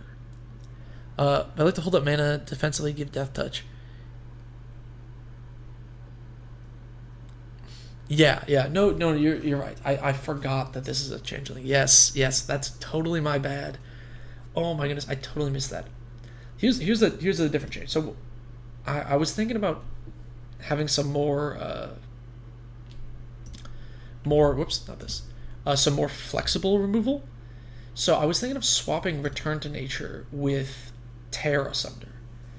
Tear Asunder is a card that a lot of people in like the comments and in stream and stuff have really been hyping up, and I'm seeing it. Tear Asunder is, God, this is taking so long. Tear Asunder is like really good. I wish I could show it to you if this would load. I don't know why it's going so slow. Is it my internet? Is it Architect? I have no clue. It's trying. There it goes. All right, cool. Tear Asunder is the one with Kicker. It's like green and 1, exile an artifact or enchantment. If the spell is kicked, you get to exile a non-land permanent. So I think Tear Asunder is probably better than Return to Nature. Might be on the Nameless Inversion. I totally forgot. 2 new adds. These are both new cards that I think work well in this deck. Formless Genesis. It has Changeling, so it is an insect, and it makes insects with Death Touch, which I know your commander can already give, but it makes insects, which is great. I think Formless Genesis is pretty sweet in this list. It just makes more tribe members. It's pretty good. Yep. Yeah, Tear Asunder is great. It gets rid of the One Ring. Yeah, it gets rid of the One Ring. Return to Nature does not get rid of the One Ring. And then lastly is Altanak, the Thrice Called. This is also a dude from the new set. You can discard him from hand to return a land from your graveyard to the battlefield tapped, which is great. And then he's also like a big dude, and if it becomes the target of a spell or ability, you get a draw card. He's pretty cool because he gets himself into the bin to ramp you, and then you can cast him with Zask. Add Maskwood Nexus? I don't think this deck needs Maskwood Nexus. Everything's already an insect. I don't think it does anything. Right? Those are all insect. I think everything's an insect. It literally has no effect. So our last one I finally remembered. Thoughts on Grand Abolisher? It's a meta call. If there's a lot of instant speed interaction, Grand Abolisher good. If not, Grand Abolisher bad. A lot of casual decks will just not play many instants, and you can get away with no Grand Abolisher. Did I say the legendaries that I was referring to for commanders with their color identity? Oh, do you mean like the teamer ones and stuff? Yes. Okay, I did make a commander deck around one of them for a video. Yes, I do also think it's like kind of cheating. I wish they were just like teamer in the cost. I think it's less egregious because it's not 5 colors, but yeah. Right T insect in the... Oh, can I do that?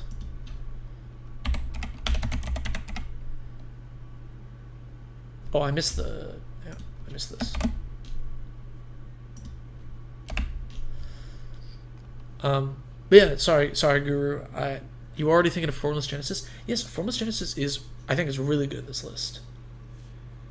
Okay, yeah, if I hide all of the insects, there is literally no creatures left. It's all insects. So yeah, the Master Nexus is definitely not. Yeah, exactly. Yeah, no Master Nexus for this list.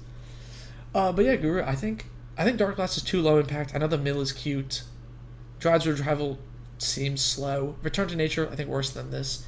And I think these two are just good on-tribe things that do more damage, which is what you want.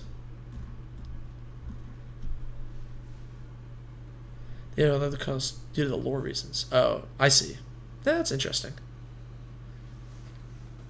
Okay. That was everything. Oh my god. This was a long stream. Thank you to all my patrons who support me. If you want to submit your deck, if you want to get your deck reviewed on stream, join the Patreon. If you want to check out these lists, I'll throw a link in the chat here, I guess, to all of these, so you can take a look at all of them. Drive's Revival is mostly for Verdant Succession. Oh, it seems kind of niche, no? Yeah, thank you all, and for checking it out. This has been a long stream. I gotta run. This went a little longer than I anticipated. Guru, after you tomorrow, hit me up. I want to take another look at your Zask list. I feel bad about making a wrong suggestion there. I'm glad you caught me on it, but I want to take another look at it because I was in the wrong mindset when I made it. So I'm gonna take another look at your list, but that'll be later. Thanks everybody for tuning in. Yeah, hopefully I'll see you on the Patreon